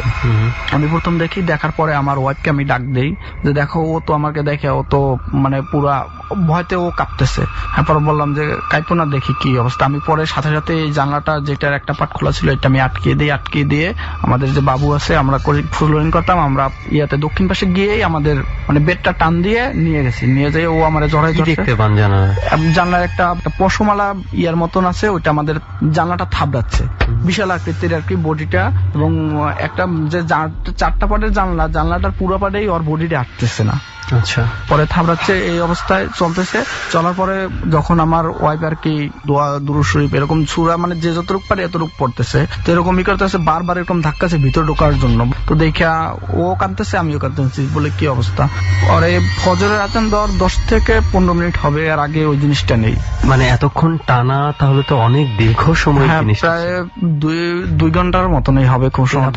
এই সময় আশেপাশের কোনো মানুষকে ডাকতে না, আমার আশেপাশে মানুষ ডাকবো, আমাদের ভিতরে ও ঢোকার জন্য চেষ্টা চালাচ্ছে। আমরা যদি দরজা খুলে পাশের থেকে আমরা যদি কাউকে ডাক দিই, তাহলে যদি আমাদের রুমের ভিতরে ঢুকে যায়। আর আমরা বাসাটাও নিছি নতুন, কারো মোবাইল নম্বর ছিল না। আচ্ছা আচ্ছা, পরে এই আশেপাশের মানুষজনের সাথে ওইভাবে পরিচয় গড়ে ওঠেনি এবং ভয়ে দরজাও খুলতে পারছে। হ্যাঁ, পরে আমরা এই পরিস্থিতির পরে আমরা ওই বাসিটা আর কি চেঞ্জ করে ফেলে নতুন বাসায় উঠেছে। ডর মানে ভয়। হন্টেড বাই প্রাণ মিস্টার ম্যাঙ্গো ক্যান্ডি। আরো একবার স্বাগত জানাচ্ছি ডরে। রাত 1টা এবং বলার অপেক্ষাই রাখে না, অনেক গভীর রাত। এই রাতে কোথায় কি ঘটছে তার অনেক কিছুই আমরা জানি না। প্রিয় শ্রোতা, ডরে যে ঘটনাগুলো ঘটে গেছে তা জানার জন্য আরো খানিকক্ষণ নিশ্চয়ই আপনি আমাদের সঙ্গেই থাকবেন। বাই দ্য ওয়ে, রেসিপিটার কথা বলছিলাম, একটু মনে করিয়ে দিচ্ছি। ঘর যদি ঘরে থেকে থাকেন, একেবারে ঘুটঘুটে অন্ধকার করে রাখলে ভালো হয়। বিশেষ করে যারা ভয়ের স্বাদ পেতে চান তাদের জন্য রেসিপিটা। ঘরটা ঘুটঘুটে অন্ধকার থাকবে, কিংবা আপনি যদি বাইরে শোনেন তাহলে একটা শুনশান নীরব জায়গাটা বেছে নেবেন, একজন কিংবা 2জন বন্ধু মিলে শুনলেও। আর ক্রিস্টাল ক্লিয়ার সাউন্ডে শোনা যায় সে বিষয়টি আপনি নিশ্চিত করবেন, কারণ ডরের যখন এই কথাগুলো বলে তখন পেছনে যে ব্যাকগ্রাউন্ড মিউজিক আপনারা শুনতে পান সেটা অনেকখানি এনভায়রনমেন্ট তৈরির জন্য সাহায্য করে, যে কাজটি করে লোবান। আর অবশ্যই ঘরের মধ্যে থাকলে জানালাটা হালকা করে খোলা রাখুন। বাই দ্য ওয়ে, আরেকটা পদ্ধতি আছে। আপনি কি অনুভব করেন আপনার আশেপাশেই কেউ একজন ঘুরঘুর করে ঘুরছে, আপনার দিকে তাকিয়ে আছে এক দৃষ্টিতে, খুব কাছাকাছি, শরীরের খুব কাছাকাছি, কিন্তু আপনি তাকে দেখতে পাচ্ছেন না? ফিরছি আবারও ঠিক সেই জায়গাটিতে যেখানে ছোট্ট একটা বিরতি নিয়েছিলাম। ডর। আমি জানি না আসলে এই ধরনের মোটিভ গুলা কি। ঢাকা শহরের অনেক বাসায় অনেক ধরনের ঘটনাই আমরা শুনতে পাই। যে এখন একটা ঘটনা শুনলাম, মানে যেই জিনিসগুলোই, যেই মানে থিংস গুলো এই ধরনের ঘটনা ঘটায়, আসলে ওইগুলার মোটিভটা কি থাকে এবং কেন এই নির্দিষ্ট মানুষগুলাকে ওরা অ্যাটাক করে, আই ডোন্ট নো, যেটা কোনো কারণ আছে কিনা। আপনার এই বাসাটাতে এর আগে যে ভাড়াটিয়ারা ছিল আপনাদের আগে, সো এই ধরনের কোনো কিছু কি পেয়েছেন যে ওদের সাথে কোনো কিছু ঘটেছে কিনা? না, আমি এই ধরনের বাসার বাসাটা রুমটা অনেকদিন খালি ছিল। আচ্ছা, আপনারা যাওয়ার আগে এখানে কোনো মানুষ ছিল না? না, অনেকদিন রুমটা খালি ছিল, এই কারণে আমরা একটু তাড়াহুড়ি করেই একটু আগে ভাগে, মাস শেষ হওয়ার আগেই ভাগেই উঠে গেছি। অনেকদিন রুম খালি ছিল, বুঝাই আর কি, মানে বোঝা যাচ্ছিল যে অনেকদিন পরিত্যক্ত অবস্থা ছিল। তো আমরা বলি না, অনেক জায়গায় কিন্তু পেয়েছি যে যখন কোনো কিছু এই ধরনের বাসা পরিত্যক্ত পড়ে থাকে, আসলে মনে হয় না কোনো ভাবে এটা পরিত্যক্ত নয়। আমার আপনার দৃষ্টিতে হয়তো বা এটা পরিত্যক্ত, কিন্তু কোনো না কোনো ভাবে হয়তো বা অন্যের দ্বারা ব্যবহার হচ্ছে, যেটা আমরা আসলে আঁচ করতে পারি না। আমরা কিন্তু এরকম যথেষ্ট ঘটনা ডরে পেয়েছি যে বাসাগুলো পরিত্যক্ত অবস্থায় পড়েছিল, ওটার মধ্যে সবারই অজান্তে কোনো না কোনো কিছু বসবাস শুরু করেছিল এবং এক্সিস্টেন্স ছিল। তো তো যাই হোক, এটা হচ্ছে আপনার দ্বিতীয় ঘটনা। জি। আর কোনো ঘটনা কি আছে শেয়ার করতে চান আমাদের সাথে? একটা ঘটনা আছে, এটা আমার মামার সাথে। এটা আমার কিরকম আমরা শুনি একটু। দেশের বাড়িতে। তো মামা দেখা যাচ্ছে সেই একই এলাকায়, কোন এলাকার নাম? এটা আমাদের আরেকটা ইউনিয়নে। আচ্ছা, এটা গৌনদী থানার যে কোনো একটা ইউনিয়নে হবে। ওকে। এটা মামা যেহেতু পলিটিক্স করতো, প্লাস একটা ডায়াগনস্টিক সেন্টারের ব্যবস্থাপনা পরিচালক ছিল, তো মামা মোটরসাইকেল নিয়ে দেখা যেত অনেক রাত হতো, এবং যে রাস্তা দিয়ে আসতো এই রাস্তাটা আধা কিলো 1 কিলোর ভিতরে আশেপাশে কোথাও বাড়িঘর ছিল না, শুধু পানের বরজ ছিল। পানের বরজ আর আপনার ধান খাতের জমি ছিল। তো ওইখানে একটা বট গাছ আছে, ওই বট গাছটার অনেক আগে আমি ছোট থাকাকালীন অবস্থা ওইখানে একটা মেয়েকে নির্যাতন করে মেরে ফেলা হয়েছিল। ওই থেকে ওই পথে 8টার পরে, সন্ধ্যার পরে আর কি, ওই পথ দিয়ে কেউ প্রয়োজনে যদি অতি প্রয়োজনে তো 1-এর অধিক লোকজন যেত, তাছাড়া কেউ একা কখনো যেত না। তো মামা যেহেতু করতো, অনেক সময় দেখা যেত একা যেত বা লোকজন সাথে থাকতো। তো একদিন মামা রাস্তা দিয়ে যাচ্ছে, মানে হ্যাঁ একা যাচ্ছে, তো হঠাৎ করে ওই গাছটার নিচে গেছে পারে মোটরসাইকেলটা ওনার স্টার্ট বন্ধ হয়ে গেছে। যেই গাছটা এখানে একটা মেয়েকে মেরে ফেলা হয়েছিল অনেক আগে। নিচে, হ্যাঁ, পরে গেছে পারে মোটরসাইকেলের স্টার্টটা বন্ধ হয়ে গেছে। তো স্টার্টটা বন্ধ হয়ে গেছে, মামা মনে হচ্ছে কোনো প্রবলেম হয়েছে কিনা, তেলের লাইন অফ আছে কিনা, এই কারণে মামা মোটরসাইকেলটা নেমে স্ট্যান্ড করে দেখতে গেছে। দেখতে যাওয়ার কারণে উনি হঠাৎ করে উপর দিকে গাছের দিকে যে কোনো কানভাসের চোখটা গেছে। তো উনি যেটা দেখলো ওইটা দেখার জন্য উনি আসলে প্রস্তুত ছিল না।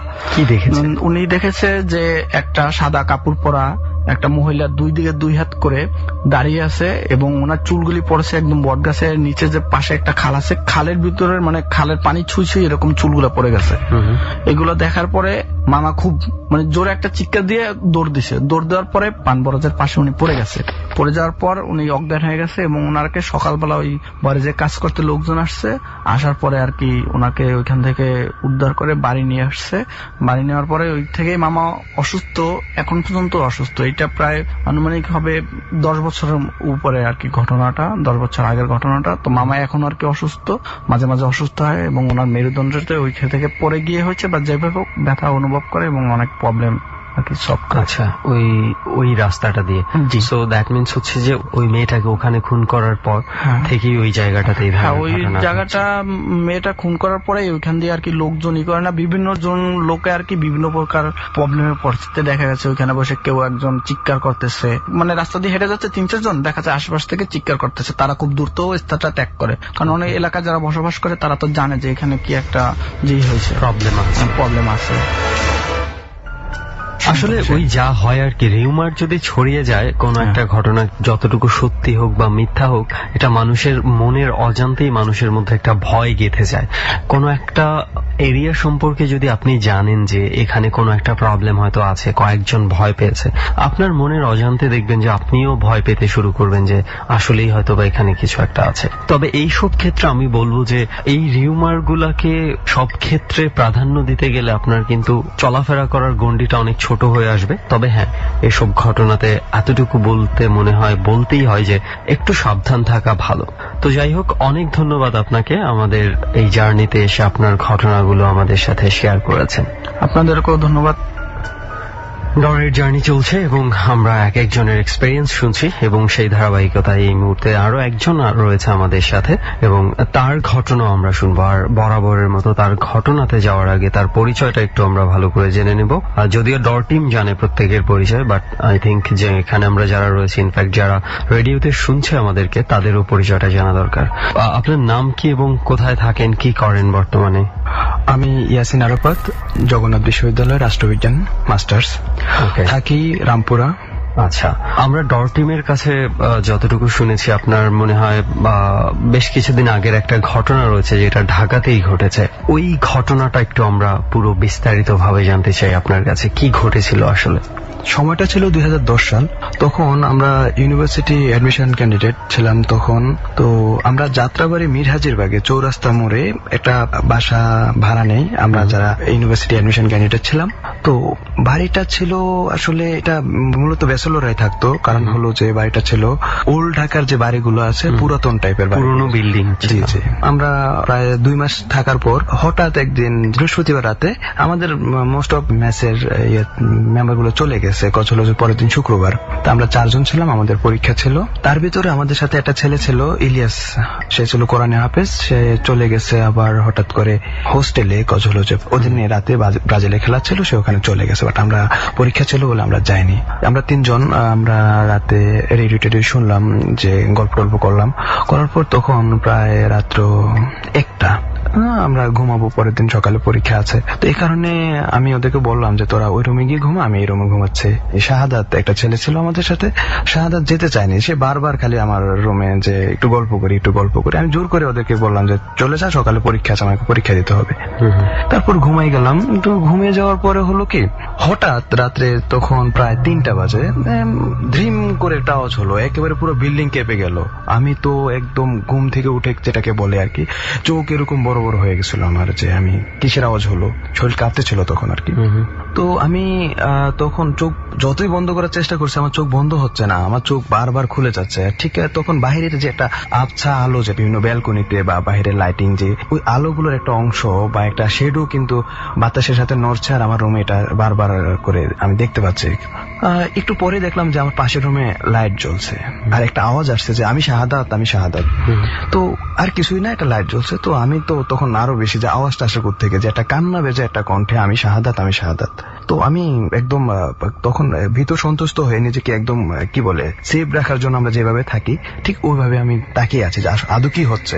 ঠিক কিছুক্ষণের মধ্যে আমার দরজায় নক করলো যে আরাফাত উঠ, আরাফাত উঠ, তোর সাথে কথা আছে। তো আমি আরো ভয় পেয়ে গেলাম যে এত রাতে তখন 3টা বাজে, আমাকে আরাফাত উঠ, আরাফাত উঠ, এটা কেমন না। আমি ঘুমের ভাঁজ ধরে বললাম যে কে, মারুফ?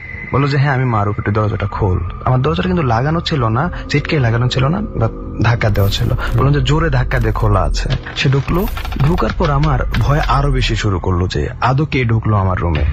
আমি তাকে বললাম যে লাইটটা জ্বালা, যদি লাইটটা জ্বলে, তার যদি শেডো থাকে, ছায়া থাকে, তাহলে সে মানুষ, আদারওয়াইজ সে মানুষ না। তো আমাদের যে টিউব লাইটটা ছিল, টিউব লাইটে ওইভাবে আমি ঠিক বুঝতে পারিনি যে এটা কি আদৌ কি ছায়া না। তখন ভয় আরো বেশি কাজ করছিল, যে আমি মানে যে কথা বলবো আমার কাঁপা শুরু হয়ে গেছিল, যে আমি কি বলবো তাকে। তাই সে লাইট জ্বালালো, লাইট জ্বালানোর পর আমার পাশে আসলো। তখন আমি ভালো করে দেখলাম যে দিস ইজ মারুফ। তো আমি বললাম যে কি সমস্যা, কি হয়েছে বা আদৌ কি। তখন আমি কাঁপতেছিলাম, তখন আমার কাঁপা দেখে সে আরো বেশি কাঁপতেছিল, যে আরাফাত কি যেন একটা হয়েছে, আমার রুমে একটু আয়। তো আমি বললাম যে আমি এত রাতে তোর রুমে যাবো কিভাবে। আমি যখন বলতেছিলাম তখন আমার শরীর কাঁপতেছিল, যে ঠিক আমি তাকে কিভাবে বলবো।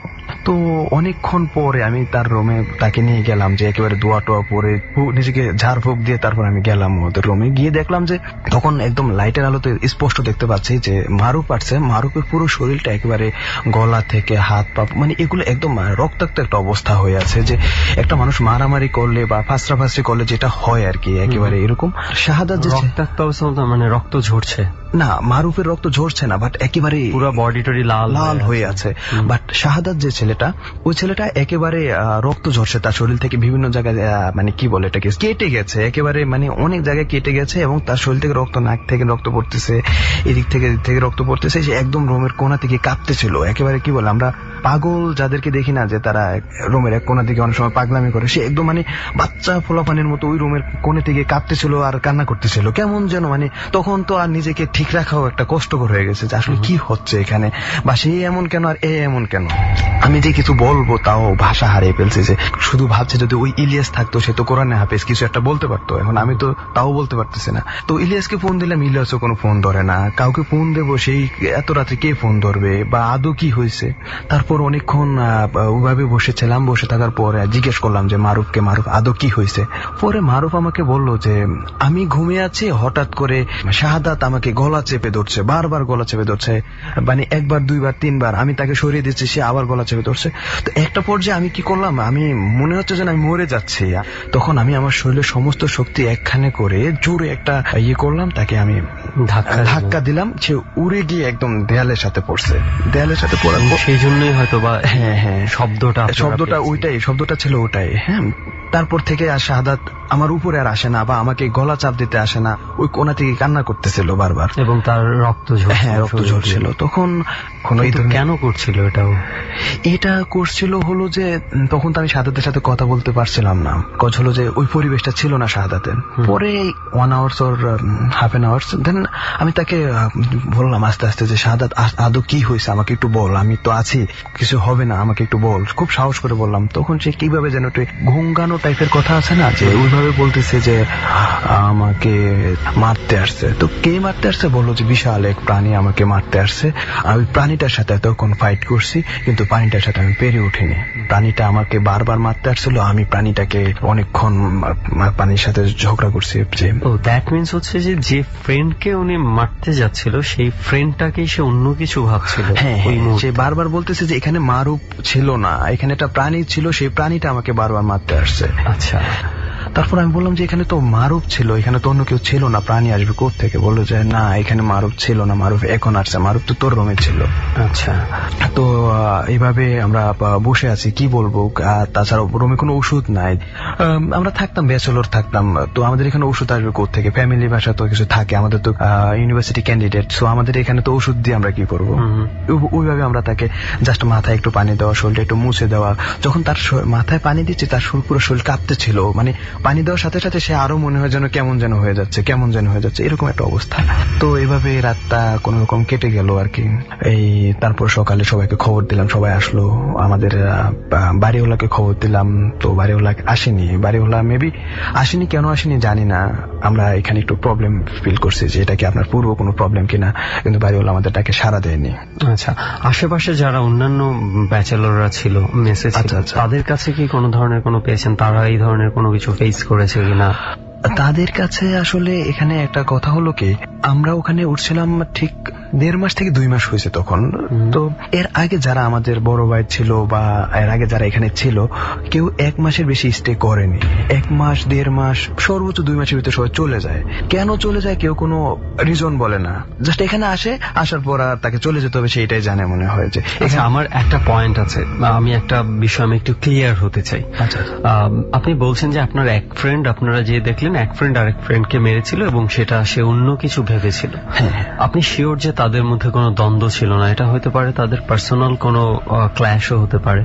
না, এটা হওয়ার কোনো প্রশ্নই আসে না। কারণ হলো যে আমরা খুব ক্লোজ ফ্রেন্ড বলি, ওর বোজন ফ্রেন্ড বলি, একদম সোনায় সোহাগা আমরা ছিলাম একেবারে। একজন আরেকজনের মানে একজন আরেকজনকে ছাড়া ভাবতে পারতাম না, পারি না এখনো, এরকম ফ্রেন্ড। সো এখানে তো কোনো ইয়ে থাকার প্রশ্নই আসে না। ধরনের মানে ঝগড়া হওয়ার মতো কোনো পরিবেশ বা না, এটা তখনও ছিল না, এখনো নেই।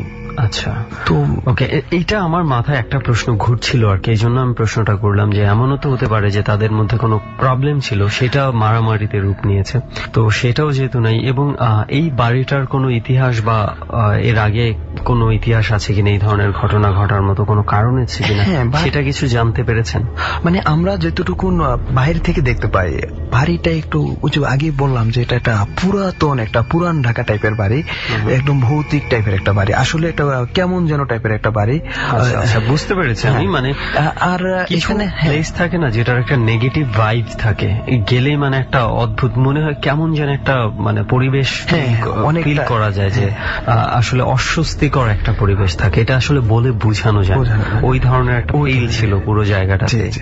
আরেকটা জিনিস হলো যে এখানে তো কিছু একটা আছে বটে, যে আমি এখন এখানে এসে বলতেছি, কিন্তু অনেক হয়তো বলে না, বা তখন আমরা জিজ্ঞেস করছি আদৌ কি হয়েছে, তাও সেও কিন্তু বলে না। যারাই চলে যাচ্ছে পার্সোনাল কাজ। এখন পার্সোনাল কাজের কারণে তো সবাই চলে যেতে পারে না, একজন দুজন যেতে পারে, কেউ 1 মাসে বেশি স্টে করে না, 1.5 মাসে বেশি স্টে করে না। ওকে, সো আপনারা কি এরপরে স্টে করেছিলেন? না, আমরা আর এরপরে স্টে করিনি। ওই মাসটা শেষ হয়েছে, সাথে সাথে চলে আসছে। ওই মাসটা যে ছিলাম ব্যাপারটা এরকমও না, জাস্ট আমাদের আন্ডারে ছিল ওই মাসটা আর কি, বাট আমরা অন্য বাসা চলে গেছি, আমাদের যা যারা আত্মীয়। বুঝতে পেরেছি, মানে ওই ঘটনা ঘটার পর থেকে আপনারা মোটামুটি যার যার মতো সরে গেছে আর কি। ওকে, সো এইটাই ছিল আপনার ঘটনা, মানে মিস্ট্রি বলতে পারি যে এটার আমরা না ব্যাকগ্রাউন্ডটা জানতে পেরেছি, না কোনো কিছুর একটা সমাধানে আসতে পেরেছি, পুরোই একটা মিস্ট্রি বলা যায়। তো যাদের সাথে ঘটেছে মিস্ট্রিটা সবচেয়ে মানে ভালো অ্যান্সারটা হচ্ছে আপনার বন্ধুর কাছে, যে অদ্ভুত কিছু একটা দেখেছিল এবং কেন দেখেছিল, আদৌ দেখেছিল কিনা, তার কাছে সবচেয়ে বড় অ্যান্সারটা রয়েছে।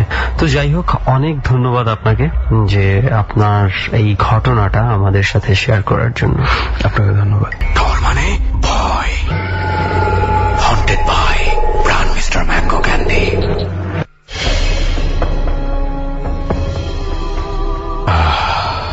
অনেক রাত, গভীর রাত। আমি আরজে কিবরিয়া রয়েছে আপনার সঙ্গে। একটি একটি করে বাংলাদেশের 105টি জায়গা ঘুরে ফেলেছি আমরা। বেশ কয়েকজন বন্ধু আমাকে টেক্সট পাঠিয়েছেন ফেসবুকের ঠিকানাটা আপনারা নিশ্চয়ই জানেন, www.facebook.com/dortarot DAARTAROT। আমি আবারও বলছি DAARTAROT। যে কথাটা একটু আগেই বলছিলাম, যে ধরুন এমন কোন জায়গা, সেটা দিনের বেলাও হতে পারে কিংবা রাতের বেলা, একেবারে শুনশান নীরব একটি জায়গায়, গা ছমছম করা পরিবেশ। আপনি প্রচন্ড সাহসী একজন মানুষ, একেবারেই ভয় ডর পান না, যুক্তির ঊর্ধ্বে কোনো কিছু মানতে চান না, কিন্তু হঠাৎ করে অনুভব করা শুরু করলেন কেউ একজন আপনাকে ফলো করছে খুব কাছাকাছি থেকে, আপনাকে খুব গভীর ভাবে দেখার চেষ্টা করছে, খুব কাছাকাছি। আপনি হয়তো বা তার নিঃশ্বাসের গন্ধ পাচ্ছেন, কিন্তু তাকে দেখতে পাচ্ছেন না। আমরা এরকম কিছু অনুভূতি নিয়ে আজকের ডরটা এখানে উপস্থাপন করছি। কথা না বাড়িয়ে আবারও ফিরছি ঠিক সেই জায়গায় যেখানে ছোট্ট একটা বিরতি নিয়েছিলাম। ডর। শুনছেন ডর হন্টেড বাই প্রাণ মিস্টার ম্যাঙ্গো ক্যান্ডির সাথে আছি শান্ত, সুমন এবং আরজি কিবরিয়া, এবং একের পর এক আমরা ঘটনা শুনে চলেছি। এই মুহূর্তে আরো একটি ঘটনা শুনতে যাচ্ছি, তবে সেই ঘটনাটি শুনবার আগে আমরা একটু শুনে নিব তার নামটা এবং পরিচয়টি। আমি রাব্বি, আমি এসেছি উত্তরা পুলিশ হেডকোয়ার্টার থেকে। আমার গল্পটা হচ্ছে, গল্প না, এটা আমার নিজের সাথে ঘটে যাওয়া একটা ঘটনা। তো আমি যখন ফরিদপুর পুলিশ লাইনে থাকতাম, আমার বাসাটা ফরিদপুর পুলিশ লাইন কোয়ার্টার ছিল। আমার বাসায় আমি 4 বছর কোনো প্যারানর্মাল অ্যাক্টিভিটিস পাইনি, বাট 2013 আমার সাথে একটা ঘটনা ঘটে যায়। সেটা হচ্ছে আমার টেস্ট পরীক্ষার আগে। আপনি কিসে পড়ছিলেন তখন? আমি তখন এসএসসি পরীক্ষা দিব। আচ্ছা আচ্ছা। এসএসসি পরীক্ষার টেস্ট পরীক্ষার 4 দিন আগে ঘটে যাওয়া ঘটনা।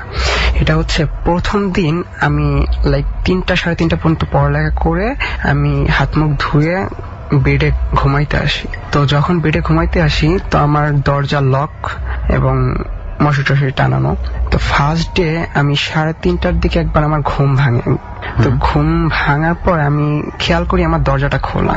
তো আমি হঠাৎ একবার একটু ঘুমের চোখে আমি অতটা কেয়ার নিইনি, আর দেখলাম দরজাটা খোলা আর একটা কালো অবয়বের মতো রয়েছে। তো আমি জিনিসটার পাত্তা দিলাম না, আমার হইতেই পারে, দরজা খোলা হইতেই পারে। আর আবার এমন হতে পারে যে আপনি অনেক রাত জেগে পড়েছেন, এটা হ্যালুসিনেশনের মতো কিছু একটা হয়েছে। সো আমি ফার্স্ট ডে কোনো ইন্টারেস্ট নেইনি ওর উপরে। সেকেন্ড ডে আমি এগেইন দেখি যে আমার দরজা আবার খোলা এবং আমার পড়ার টেবিল চেয়ারে কে একজন বসে আছে, আর আমার দিকেই ফেস করে বসে আছে, ঠিক আছে, কিন্তু ফেসটা দেখা যাচ্ছে না, শুধু একটা কালো অবয়ব বসে আছে, এটুক দেখা যাচ্ছে। তো আমি সেদিনও কিছু মনে করিনি, যে হইতেই পারে, আমার চেয়ারটা ঘোরানো ছিল আর মনে হচ্ছে যে একজন বসে আছে, জাস্ট চোখের দেখা, বা আপনার কাছে মনে হচ্ছিল যে কি এমন হবে, ছায়াই তো দেখতে পাচ্ছি, অন্য কোনো কিছুর ছায়া হয়তো হতে পারে, বাট আমি এইটুক চিন্তা করিনি, কারণ যে কোনো কিছু হইলে সে তো আমার কোনো ক্ষতি করতেছে না, কেন আমি তাকে আগবাড়ায় ডিস্টার্ব করতে যাব, সে আমার দিক বসে আছে। মোট কথা হচ্ছে আপনি কোনো গায়ে মাখছেন না, দেখছেন মাঝে মাঝে এরকমই আর কি। তো সেদিন আমি কিছু মনে করি নাই, কিছুক্ষণ ওয়েট করে আমি ঘুমাই পড়ছি আবার। তো থার্ড ডে বলতে কি তার ঠিক পরের দিনই নাকি কিছুদিন পরের দিনই? ও একটা নাই, প্রথম দ্বিতীয় তৃতীয় এভাবে দেখছেন? একটা না, থার্ড ডে আমার বেডের পাশে সোফায় বসে আছে, আমার বেডের পাশেই সোফায় বসে আছে কি? মূলত আপনি তো অবয়ব দেখতে পাচ্ছেন, ছায়ার মতো দেখতে পাচ্ছিলেন, ছায়ার মতো। তো থার্ড দিন গিয়ে আপনি দেখতে পাচ্ছেন যে সোফায় সেই ছায়াটাই বসে আছে, ঠিক আছে, একটা লম্বা ভাবে। ঠিক কেমন ছিল? মানুষের মতো ছিল? বসে থাকলে যেভাবে মনে হয় একবারে চুপচাপ করে একজন বসে থাকে যেভাবে, সেরকম চুপচাপ করে বসে আছে, ঠিক আছে, বাট কোনো ফেস বা কিছু বোঝা যাচ্ছে না, ঠিক আছে। তো থার্ড ডে আমি মশারি টানাইছিলাম না, এমনি মশা কামড় লাগছিল না, অনেক টায়ার্ড ছিলাম, পড়তে পড়তে মাথা ব্যথা গেছিল, তো এমনি ঘুমায় পড়ছিলাম। থার্ড ডেতে যখন লাইক 3:30টার পরে ঘটনাটা ঘটার 10 মিনিট পরে আজান দিছে, তো আমার মাথায় যখন হাত দিছে 2 সেকেন্ড হবে, 2 থেকে 3 সেকেন্ড হবে, আমার মাথায় হাত দিয়ে একটা মানে বোলাইছে, যেভাবে হাত বোলায়, তো একটা হাত বোলানোর সাথে আমার মনে হয়েছে যে কিছু একটা আমার মানে লোমস্য জিনিস, লোমস্য কি মানে অনেক নরম একটা জিনিস আমার উপর দিয়ে গেল, আর আমার ঘুমটা অনেক হালকা হওয়ার কারণে আমার হঠাৎ করে ঘুম ভেঙে যায়, আর আমি লাফ দিয়ে উঠি।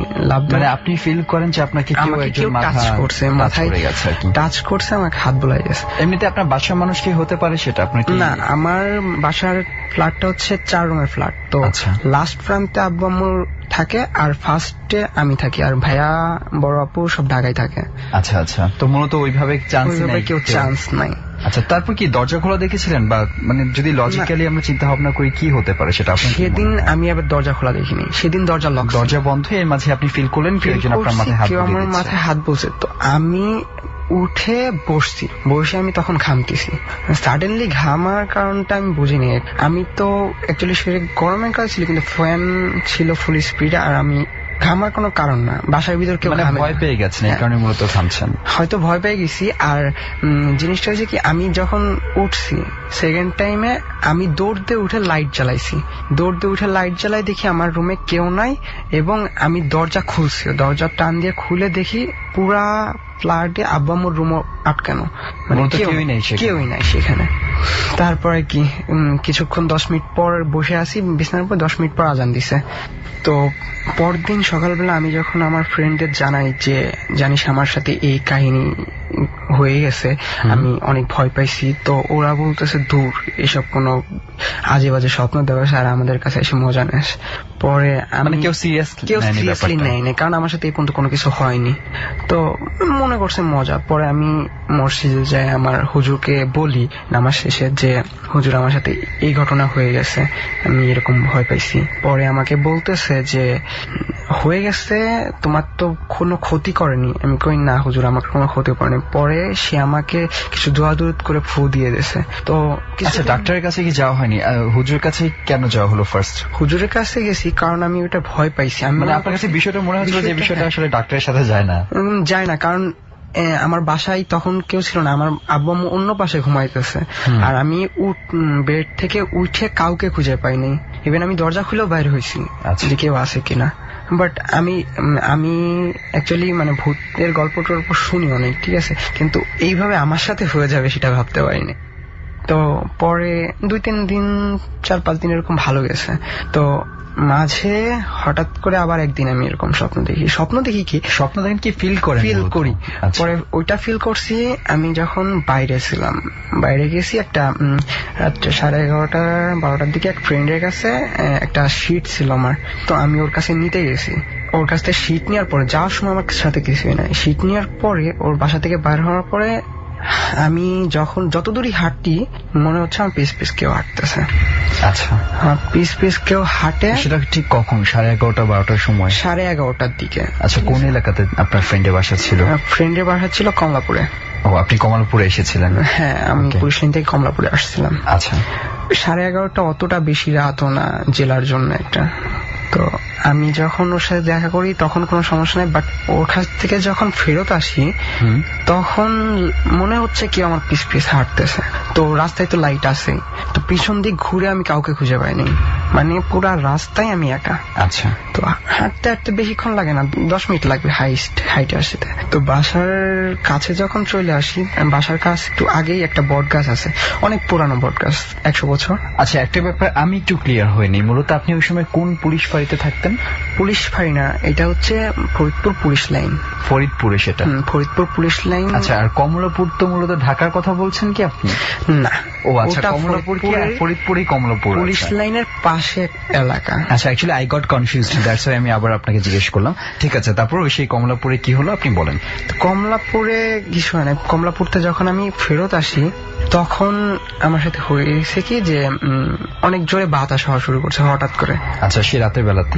রাতের বেলা ঘোরাতে বাতাস হওয়াটা নর্মাল জিনিস, এটা তো হাই কোয়ালিটি জিনিস যে ইমাজিন করবো কিছু আছে। তো আমার একটু অনুভূতি হচ্ছিল যে পিছনে কেউ আসছে, কিন্তু বাট বলছি আগে যে আমি অনেক ভূতের গল্প টল্প শুনি, তো বিভিন্ন লোকজনের কাছে শুনি যে কোনো কিছু অনুভব করলে বা কোনো কিছু মনে হলে যে আসতেছে কিছু একটা, তোমাদেরকে পিছনে ফিরে তাকাইতে হয় না।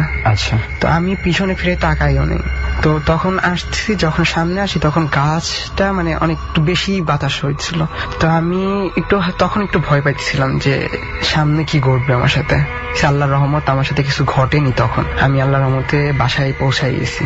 আচ্ছা, আমরা মূল ঘটনাটাতে একটু যাই। আপনি মূল ঘটনা বলছিলেন যেটা প্রথমে, যে প্রথম দিন, দ্বিতীয় দিন, তৃতীয় দিন আপনি কোন একটা অবয়বকে দেখতে পাচ্ছেন। তারপর তো এটার সাথে তো ওই ঘটনার কোনো সম্পৃক্ততা নেই। এখন যে ঘটনাটা বললেন আপনি কমলপুরতে আসার আমি সময়, বলতে পারবো না, কারণ আমি আচ্ছা পরে কি সেই ঘটনার কোনো পুনরাবৃত্তি হয়েছিল? এমন কি হয়েছে যে আপনি আবারও দেখতে পান ওরকম টাইপের কোনো না, ঘটনা? এখন দেখতে পাই না, বাট আমার কাছে মনে হয় যে আমি রাত্রেবেলা যখন একা থাকি তখন আমার সাথে কিছু একটা থাকে, বাট অনুভূতি করি, বাট আর সামনে পাই না। ফার্স্ট টাইম যেরকম সামনে আসছিল একটা কালো অবয়ব, সেরকম আমি সামনে কোনো কিছু পাই না। যদি আমি পাই তো আবার দেখা হবে। আচ্ছা, তো এই ছিল আপনার ঘটনা? হ্যাঁ, এই ছিল আমার ঘটনা। অনেক ধন্যবাদ আপনাকে আমাদের ডরে এসে আপনার ঘটনা আমাদের সাথে শেয়ার করার জন্য। ওয়েলকাম। চলছে ডর, শান্ত এবং সুমন আছে এবং আমরা একের পর এক ঘটনা শুনে যাচ্ছি। আর সুমন, কেমন লাগলো আগের যে ঘটনাটা শুনলে?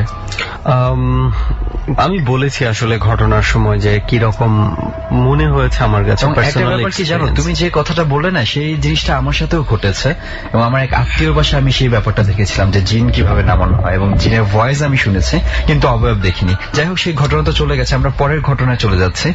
রাইট, আমরা পরবর্তীতে যেই অতিথি আমাদের সাথে আছে আমরা তার ঘটনা শুনবো, তার এক্সপেরিয়েন্স গুলো শুনবো। সেই এক্সপেরিয়েন্সে যাওয়ার আগে একটু আমরা আবার বলতে চাই যে অনেকেই রয়েছে যে পুরো দেশ জুড়ে, আমরা জানি দেশের বাইরেও অনেকেই রয়েছে যারা আমাদের সাথে প্রায় ইমেইল করে, আমাদেরকে ফেসবুকে নক করে আমাদের সাথে যোগাযোগ করতে চায়। তাদেরকে বলি যে ফেসবুকে যদি যোগাযোগ করতে চান, ডরের পেজ রয়েছে, এখানে এসে আপনি যোগাযোগ করতে পারেন। তবে আমাদের কাছে যদি আমরা বলি যে পুরো শ্রোতা যারা আছে, সেটা বাংলাদেশের যে প্রান্তেই আপনি থাকেন না কেন, প্রত্যেকের প্রতি আমাদের সমান অগ্রাধিকার। বাংলাদেশের যে কোনো প্রান্ত থেকে আসেন, ডর টিম আপনাকে সমান অগ্রাধিকার দেবে। প্রত্যেকটা লিসনার আমাদের কাছে একদম ভ্যালুয়েবল লিসনার। আপনারাই হচ্ছেন ডরের প্রাণ, এটা আপনি যে প্রান্তেই থেকে থাকুন না কেন। তো যাই হোক, আমরা ঘটনায় চলে যেতে চাই এবার। প্রথমে একটু পরিচয়টা জানি আপনার। আমার নাম হচ্ছে রিজন আহমেদ, আমি Dhaka Rajarbag police line school and কলেজের ইন্টার ফার্স্ট ইয়ারের ছাত্র। ওকে, আমরা ঘটনায় যাই। আপনার কাছে আমরা মানে ডর টিমের কাছে আপনার সম্পর্কে যতটুকু শুনেছি যে আপনার মামার কোনো একটা এক্সপিরিয়েন্স আছে যেটা আপনি শেয়ার করতে চান। সো আমরা সেই এক্সপিরিয়েন্সটা শুনি। ঘটনা আমার মামার। তো আমার মামা এমন সময় আসছিল যে তিনি ব্যবসা করতেন, কোনো লাভ দেখতে পাচ্ছিলেন না। কত বছর আগের ঘটনা এটা? আরো 6 থেকে 7 বছর আগের ঘটনা। আচ্ছা, মানে আপনার মামার একটা খুব বাজে একটা সময় যাচ্ছিল। একটা বাজে সময় যাচ্ছিল। তিনি ব্যবসা করুক বা চাকরি করুক, মানে কোনোভাবে উঠতে পারছিলেন না, তোমার সংসার চালাতে পারছিলেন না। তিনি মন খারাপ করে এরকম রাস্তা দিয়ে ঘুরতে ঘুরতে একদিন নদীর কিনারে গেছেন। কোন এলাকায় সেটা? সেটা হচ্ছে ফরিদপুরের কোন একটা এলাকা। তো তিনি সেখানে যাওয়ার পর তিনার মনে একটা খেয়াল আসলো যে আমি, অনেকে তো পীর ফকিরের কাছে যায়, তো আমি একটু পীর ফকিরের কাছে যে দেখতে পারি বা আমার ঘটনা শেয়ার করতে পারি যে আমার তো এই অবস্থা। তো তিনি এরকম চিন্তা করতে না করতে তিনি এক জঙ্গলের ভিতরে যাচ্ছিলেন, তো এরকম একটা পীর ফকির টাইপের একজন লোককে তিনি দেখতে পেলেন। তো তিনি তার কাছে থেকে ঘটনাগুলো শেয়ার করলেন এবং তাকে বললেন যে ভাই, আমার তো এই অবস্থা, তো আমি কি করতে পারি? তো তিনি তাকে, আমার মামাকে বুদ্ধি দিলেন, কিছু আমল করো, এইভাবে আমল করো। আর একটা জিনিস দিলেন আমার মামাকে, সেটা হচ্ছে যে তুমি যাবে অমুক জায়গায় একটা কবরস্থান আছে, গোরস্থান আছে, ওখানে একটা বট গাছ আছে এবং বট গাছের নিচে একটা কবর আছে, যেখানে তুমি যে ঝাড়পুছ করবে এবং জিয়ারত করবে। আচ্ছা। তো আমার মামা ওখানে যে প্রতিদিন নিয়মিত ওখানে এরকম ঝাড়পুছ করতেন, এরকমের মুনাজাত করতেন, দোয়া করতেন। হ্যাঁ, এর আগে একটা ঘটনা বলে রাখা ভালো, সেটা হচ্ছে যে ওই কবরস্থানে নাকি কেউ আর কি, এর আগে যে অনেক পুরানো কবরস্থান ছিল, যে কেউ নাকি ওটা খনন করতে পারতো না। মানে খনন করতে পারতো না মানে ওটার ভিতরে আর অন্য কোনো মানুষকে মানে কাফন করতে দেওয়া হয়নি, কবর দেওয়া হয়নি। ঘটনাটা হচ্ছে এরকম যে কবর তো প্রত্যেকটা কবরই শান্ত, মানে একটা নির্দিষ্ট সময় পরে পুনরায় কবর দেওয়া হয়, কিন্তু ওই কবরস্থানে এই কবরটাতে আর কাউকে কবর দেয়া আর কাউকে কবর দেওয়া যেত না আর কি। আচ্ছা। তো আমার মামা ওই পীর ফকিরের মানে ফকিরের দরবেশের কথা মতো প্রতিদিন ওখানে ঝাড়পোছ করতেন এবং ওখানে যে এরকম দোয়া করতেন, অর্থাৎ মানে জিয়ারত করতেন। আচ্ছা। তো এমন একটা সময় এলো যে তিনি মানে তার ব্যবসা বাণিজ্যের রাস্তা মানে পেয়ে গেছেন, তিনি অনেক সচ্ছল হচ্ছে দিনের দিন। তো একদিন হলো কি তিনি খুব দুপুরবেলা গেছেন, কোনো লোকজন নেই কবরস্থানে। তো তিনি সেখানে গিয়ে দেখলেন যে সেখানে 4টি লাশ ওই কবরের পাশে। দুপুরবেলা কোনো লোক নেই, কোনো লোকালয় নেই, মানে একবারে নিস্তব্ধ এলাকা হয়ে রয়েছে। তো সেখানে যে তিনি 4টি লাশ দেখে কিছুটা আতঙ্কিত এবং ভবড়ে গেলেন। তো তিনি করলেন ভয় পেয়ে তিনি কবরস্থান থেকে বের হয়ে যাইতেছেন। তো বের হয়ে যাবেন কি তিনি আরেকবার ফিরে তাকালেন এবং দেখলেন সেখানে সেই দরবেশ, যে দরবেশ তিনাকে এখানে আসতে বলেছে এবং ঝাড়পোছ করতে বলেছে, জিয়ারত করতে বলেছে, সেই দরবেশ সেখানে তিনি লক্ষ্য করলেন। তিনি আর কোনো কথা না বলে ভয় পেয়ে চলে গেলেন। মানে বের হওয়ার সময় দেখতে পেলেন যে ওই যে লাশগুলো তার পাশে হচ্ছে যে দরবেশ আপনার মামাকে হচ্ছে সাজেস্ট করেছিল তাকে দেখতে পেয়েছে। হ্যাঁ হ্যাঁ। ওকে। তো উনি কথা না বলেই চলে গেছে? উনি আসলে ঘটনা হচ্ছে হঠাৎ করে তিনি ওই লাশগুলো দেখে মানে ভবড়ে গেছেন, ভয় পেয়ে গেছেন। আচ্ছা আচ্ছা। লাশগুলো কি বের হয়েছিল, মানে কিভাবে ছিল? লাশগুলো ছিল কাফন মোড়ানো ছিল, সাদা কাফন যেরকম মোড়ানো থাকে। আচ্ছা আচ্ছা। জাস্ট সিম্পল যেভাবে আর কি লাশ থাকে সেভাবে ছিল। তো তিনি ভয় পেয়ে ওখান থেকে চলে গেছেন। পরে তিনি যেই ওই ফকিরের সাথে যেখানে দেখা হয়েছিল তিনি সেখানে খোঁজ নিলেন এবং সেখানে গেলেন, যে তিনি তাকে আর পাননি। তো এলাকার লোকজনদেরকে তিনি বললেন যে এরকম এরকম এখানে একজন দরবেশ বসতো, আমি তো দেখছি। এই দরবেশটা আসলে কোথায় বসতো স্পেসিফিক? ওখানে একটা জঙ্গল ছিল, জঙ্গলের ভিতরে একটা বাঁশের ছোপ ছিল, ওটা নিচে উনি বসতেন আর কি। মানে যখনই আপনার মামার সাথে দেখা হয়েছে ওই মানে দরবেশকে ওখানেই উনি পেয়েছেন? আচ্ছা। তো ওখানে সব কথা শেয়ার করেছিলেন। তো ওখানে তিনি ফিরে যান এবং যে দেখেন ওই দরবেশ নেই। এলাকার সকলকে জিজ্ঞান যে এখানে আমি তো কতদিন যাবত আসতেছিলাম, এক দরবেশের সাথে আমার দেখা হতো, তো তিনি এখন কোথায় গেল? তো এলাকার লোকজন তাকে ঘটনা বললো যে এখানে তো আরো দরবেশ থাকতো আজ থেকে বহু বছর আগে, আর তিনি তো মারা গেছেন বহু বছর আগে। তিনার লাশ হচ্ছে যে অমুক কবরস্থানে অমুক এক বট গাছের নিচে। আচ্ছা। তারপরে তিনি বুঝতে পারলেন, আমার মামা বুঝতে পারলেন যে ঘটনাটা হচ্ছে এরকমের ছিল যে তিনি যেই কবরটা জিয়ারত করতেন মূলত ওই কবরটা হচ্ছে ওই দরবেশের কবর ছিল। ওই দরবেশের কবর ছিল। তো তিনি ওখানে মানে বুঝতে পারলেন যে এতদিন যার সাথে যার দেখা হতো সেটা নিশ্চয়ই কোনো সুপার ন্যাচারাল ঘটনা ছিল বা এরকম টাইপের কিছু ঘটনা ছিল, যে কারণে তিনি ওই দরবেশ তাকে দিয়ে ওই মানে কবরটা ঝাড়পোছ করাতেন এবং দোয়া করাতেন। আচ্ছা আচ্ছা, এরকম একটা ঘটনা। আমি জানি না শান্ত, আসলে এটা নিয়ে আমি কি বলবো, হরর কোনো কিছু কি বলা যায় এটাকে?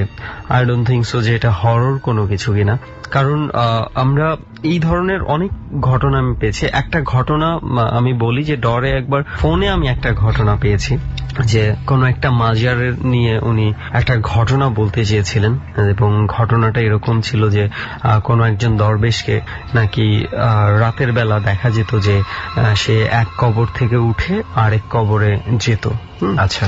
তো সেটা শেষ পর্যন্ত তার সাথে কন্ট্যাক্ট করা যায়নি, তো সেই জন্য আমরা সেই ঘটনাটাকে আমরা অন এয়ারে আনতে পারিনি এবং আমি চাইনি যে সেই ঘটনাটা আমি নিজে বলতে, এবং আজও আমি নিজে বলছি না, কারণ আমি চেয়েছি যে এটা যার ঘটনা সেই যদি বলতে পারে তাহলে এই ঘটনাটা আমরা অন এয়ার করবো, তাছাড়া আদারওয়াইজ আমি এই ঘটনাটা অন এয়ার করবো না। দ্যাটস ওয়াই আমি শুধু আজকে একটু সেন্সটা দিলাম যে এরকম একটা ঘটনা আমরা পেয়েছিলাম কিন্তু আমরা অন এয়ার করতে পারিনি। কিন্তু আসলে কিছু ব্যাপার থাকে কি যেগুলোকে আসলে না অনেক অলৌকিক বলাটাই বেটার। আসলে রাইট, এটা অলৌকিকই আমরা বলতে পারি অনেকটা, যে এখানে মানে আমি প্যারানর্মাল কোনো কিছু একটা কোনো কিছু দেখি না। তবে আমি একটা মোটিভও খুঁজে পেলাম না।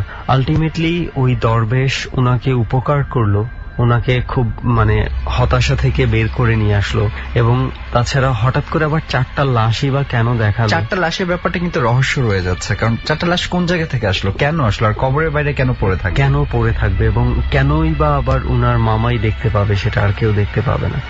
এটা আসলে একটা মিস্ট্রি বলা যেতে পারে। তো এখন আপনার মামা কি অবস্থায় আছে? এখন ভালো অবস্থায় আছে? হ্যাঁ, আমার মামা এখন সব সময় ওই কথা বলেন এবং আমাদেরকে শেয়ার করেন, এবং কেউ নতুন কারোর সাথে দেখা হলে উনি এই কথাগুলো শেয়ার করেন বা আমাদেরকে এরকম বলতেন। আমি বলতে চাচ্ছি যে উনি কি এখন মানে বেশ সচ্ছলই আছেন। ওকে, যাই হোক, আমরা সবসময় যে হরর ঘটনাই শোনাচ্ছি আপনাদেরকে, বিষয়টা এরকম না। কিছু মাঝে মাঝে কিছু আমরা অলৌকিক ঘটনাও শোনাতে পারি, এবং আমি মনে করি যে এটা ওয়ান কাইন্ড অফ একটা অলৌকিক ঘটনা। এবং একটা বিষয় হচ্ছে মানে দুই ঘটনার ক্ষেত্রে সেম হয়, যেগুলো হচ্ছে কোনো ব্যাখ্যা থাকে না।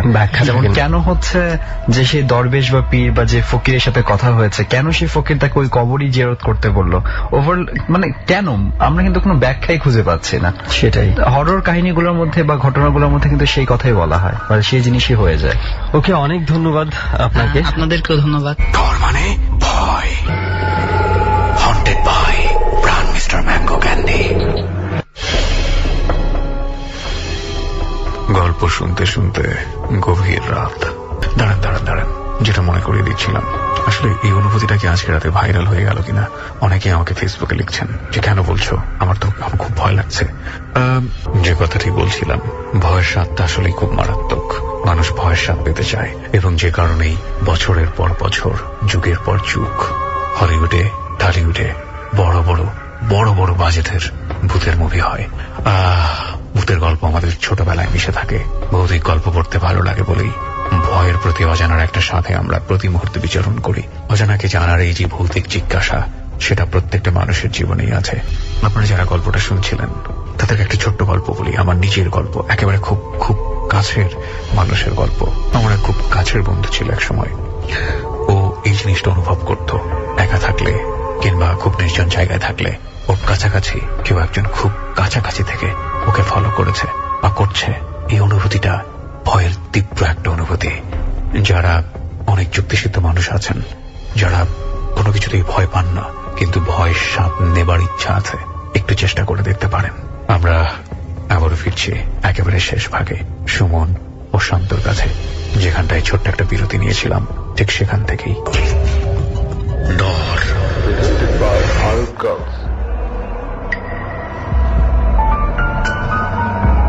তো সবার ঘটনা তো মোটামুটি শোনা হয়ে গেল। এখন হচ্ছে এই যে স্পটে আমরা আসলাম, স্পটের ঘটনাটা শোনা খুব দরকার, কারণ কেন আমরা এটাকে বেছে নিলাম এই জিনিসটা সবাইকেও জানানোটা দরকার।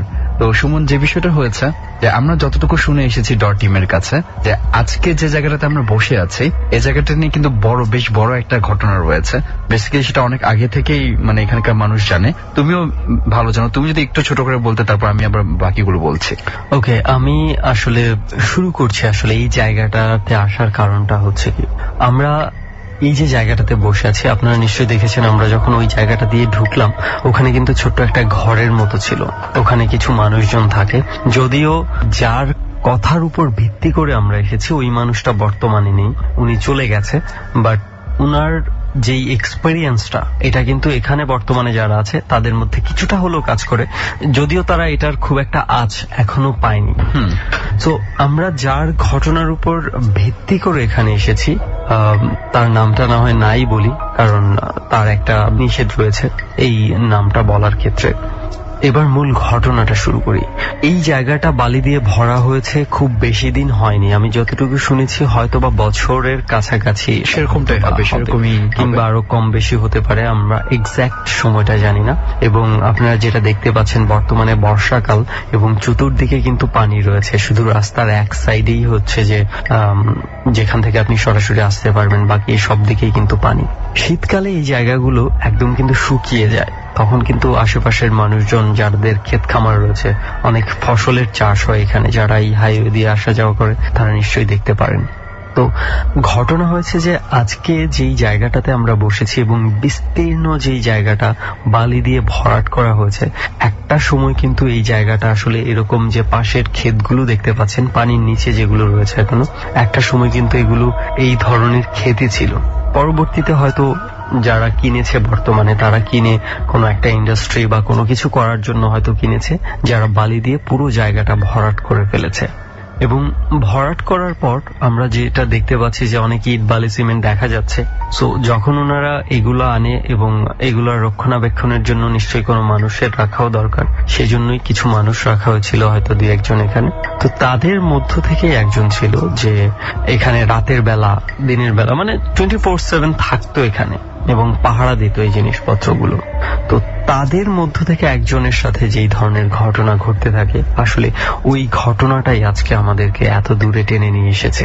এবং এই ধরনের ঘটনা কিন্তু থাকে বেসিক্যালি হচ্ছে মানে এমন হয় কি কিছু জায়গা থাকে না যে জায়গাগুলো নিয়ে মানে কিছু রহস্য থেকেই যায়, এই জায়গাটাও কিন্তু সেরকমই একটা জায়গা।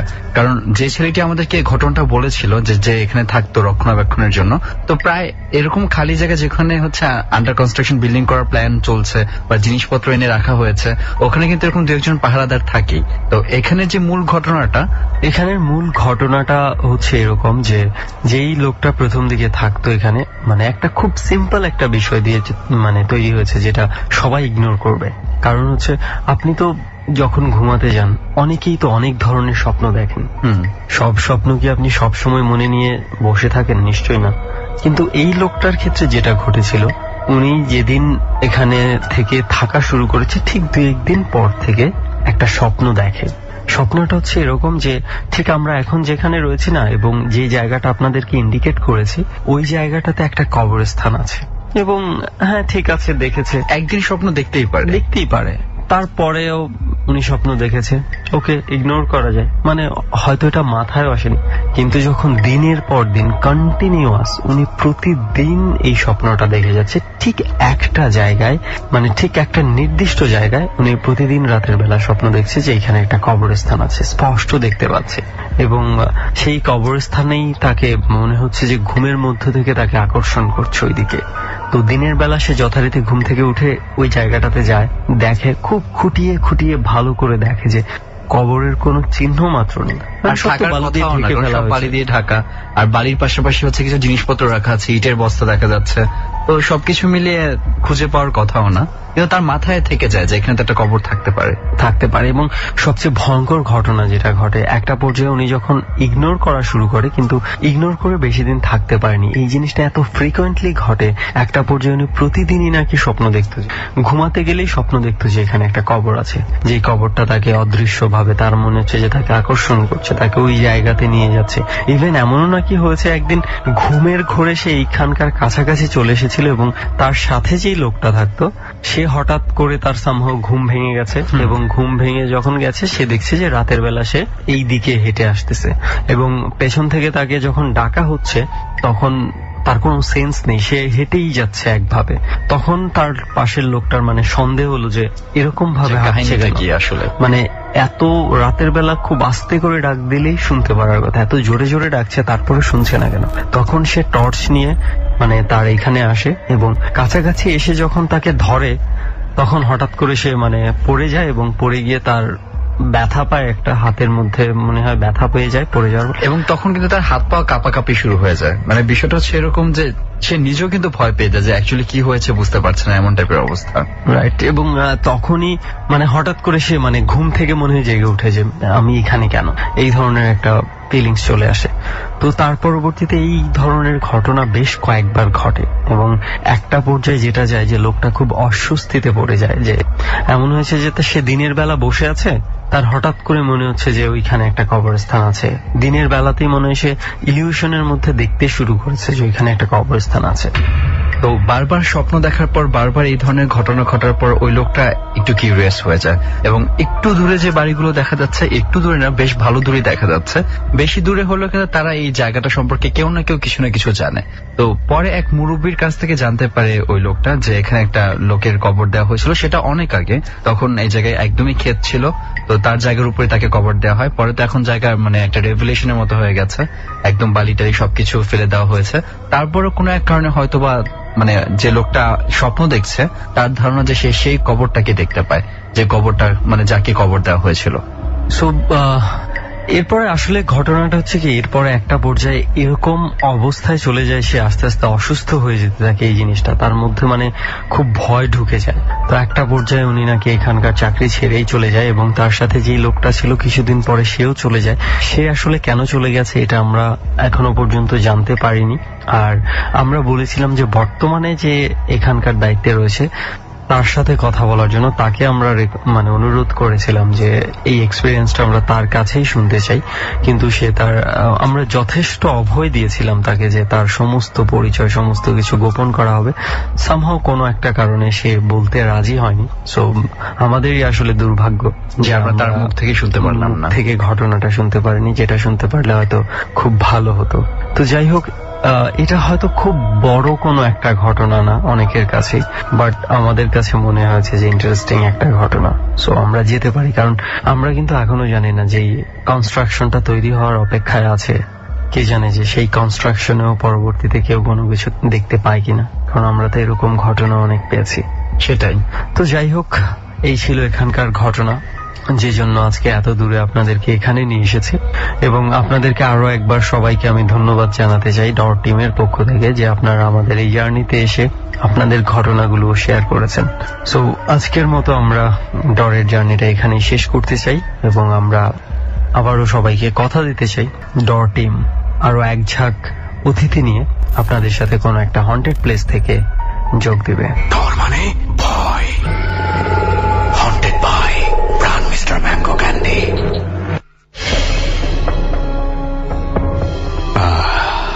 অন্যরকম একটা অনুভূতি নিয়ে শেষ হচ্ছে আজকের ডর। 6 জন বন্ধুকে পেয়েছিলাম আমরা। হয়তো আগামী পর্বে 6 জন কিংবা তার থেকে বেশি। হয়তো আপনিও থাকতে পারেন আমাদের সাথে। ডর এগিয়ে চলছে।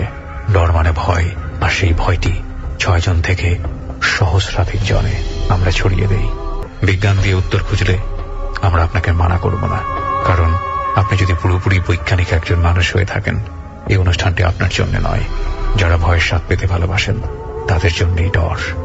আবারও ফিরব, কথা দিচ্ছি। লোবান, সুমন, শান্ত এবং আমি আরজে কিবরিয়া। আর সাথে থাকবেন হয়তোবা আপনি। শুভরাত্রি। ডর মানে ভয়।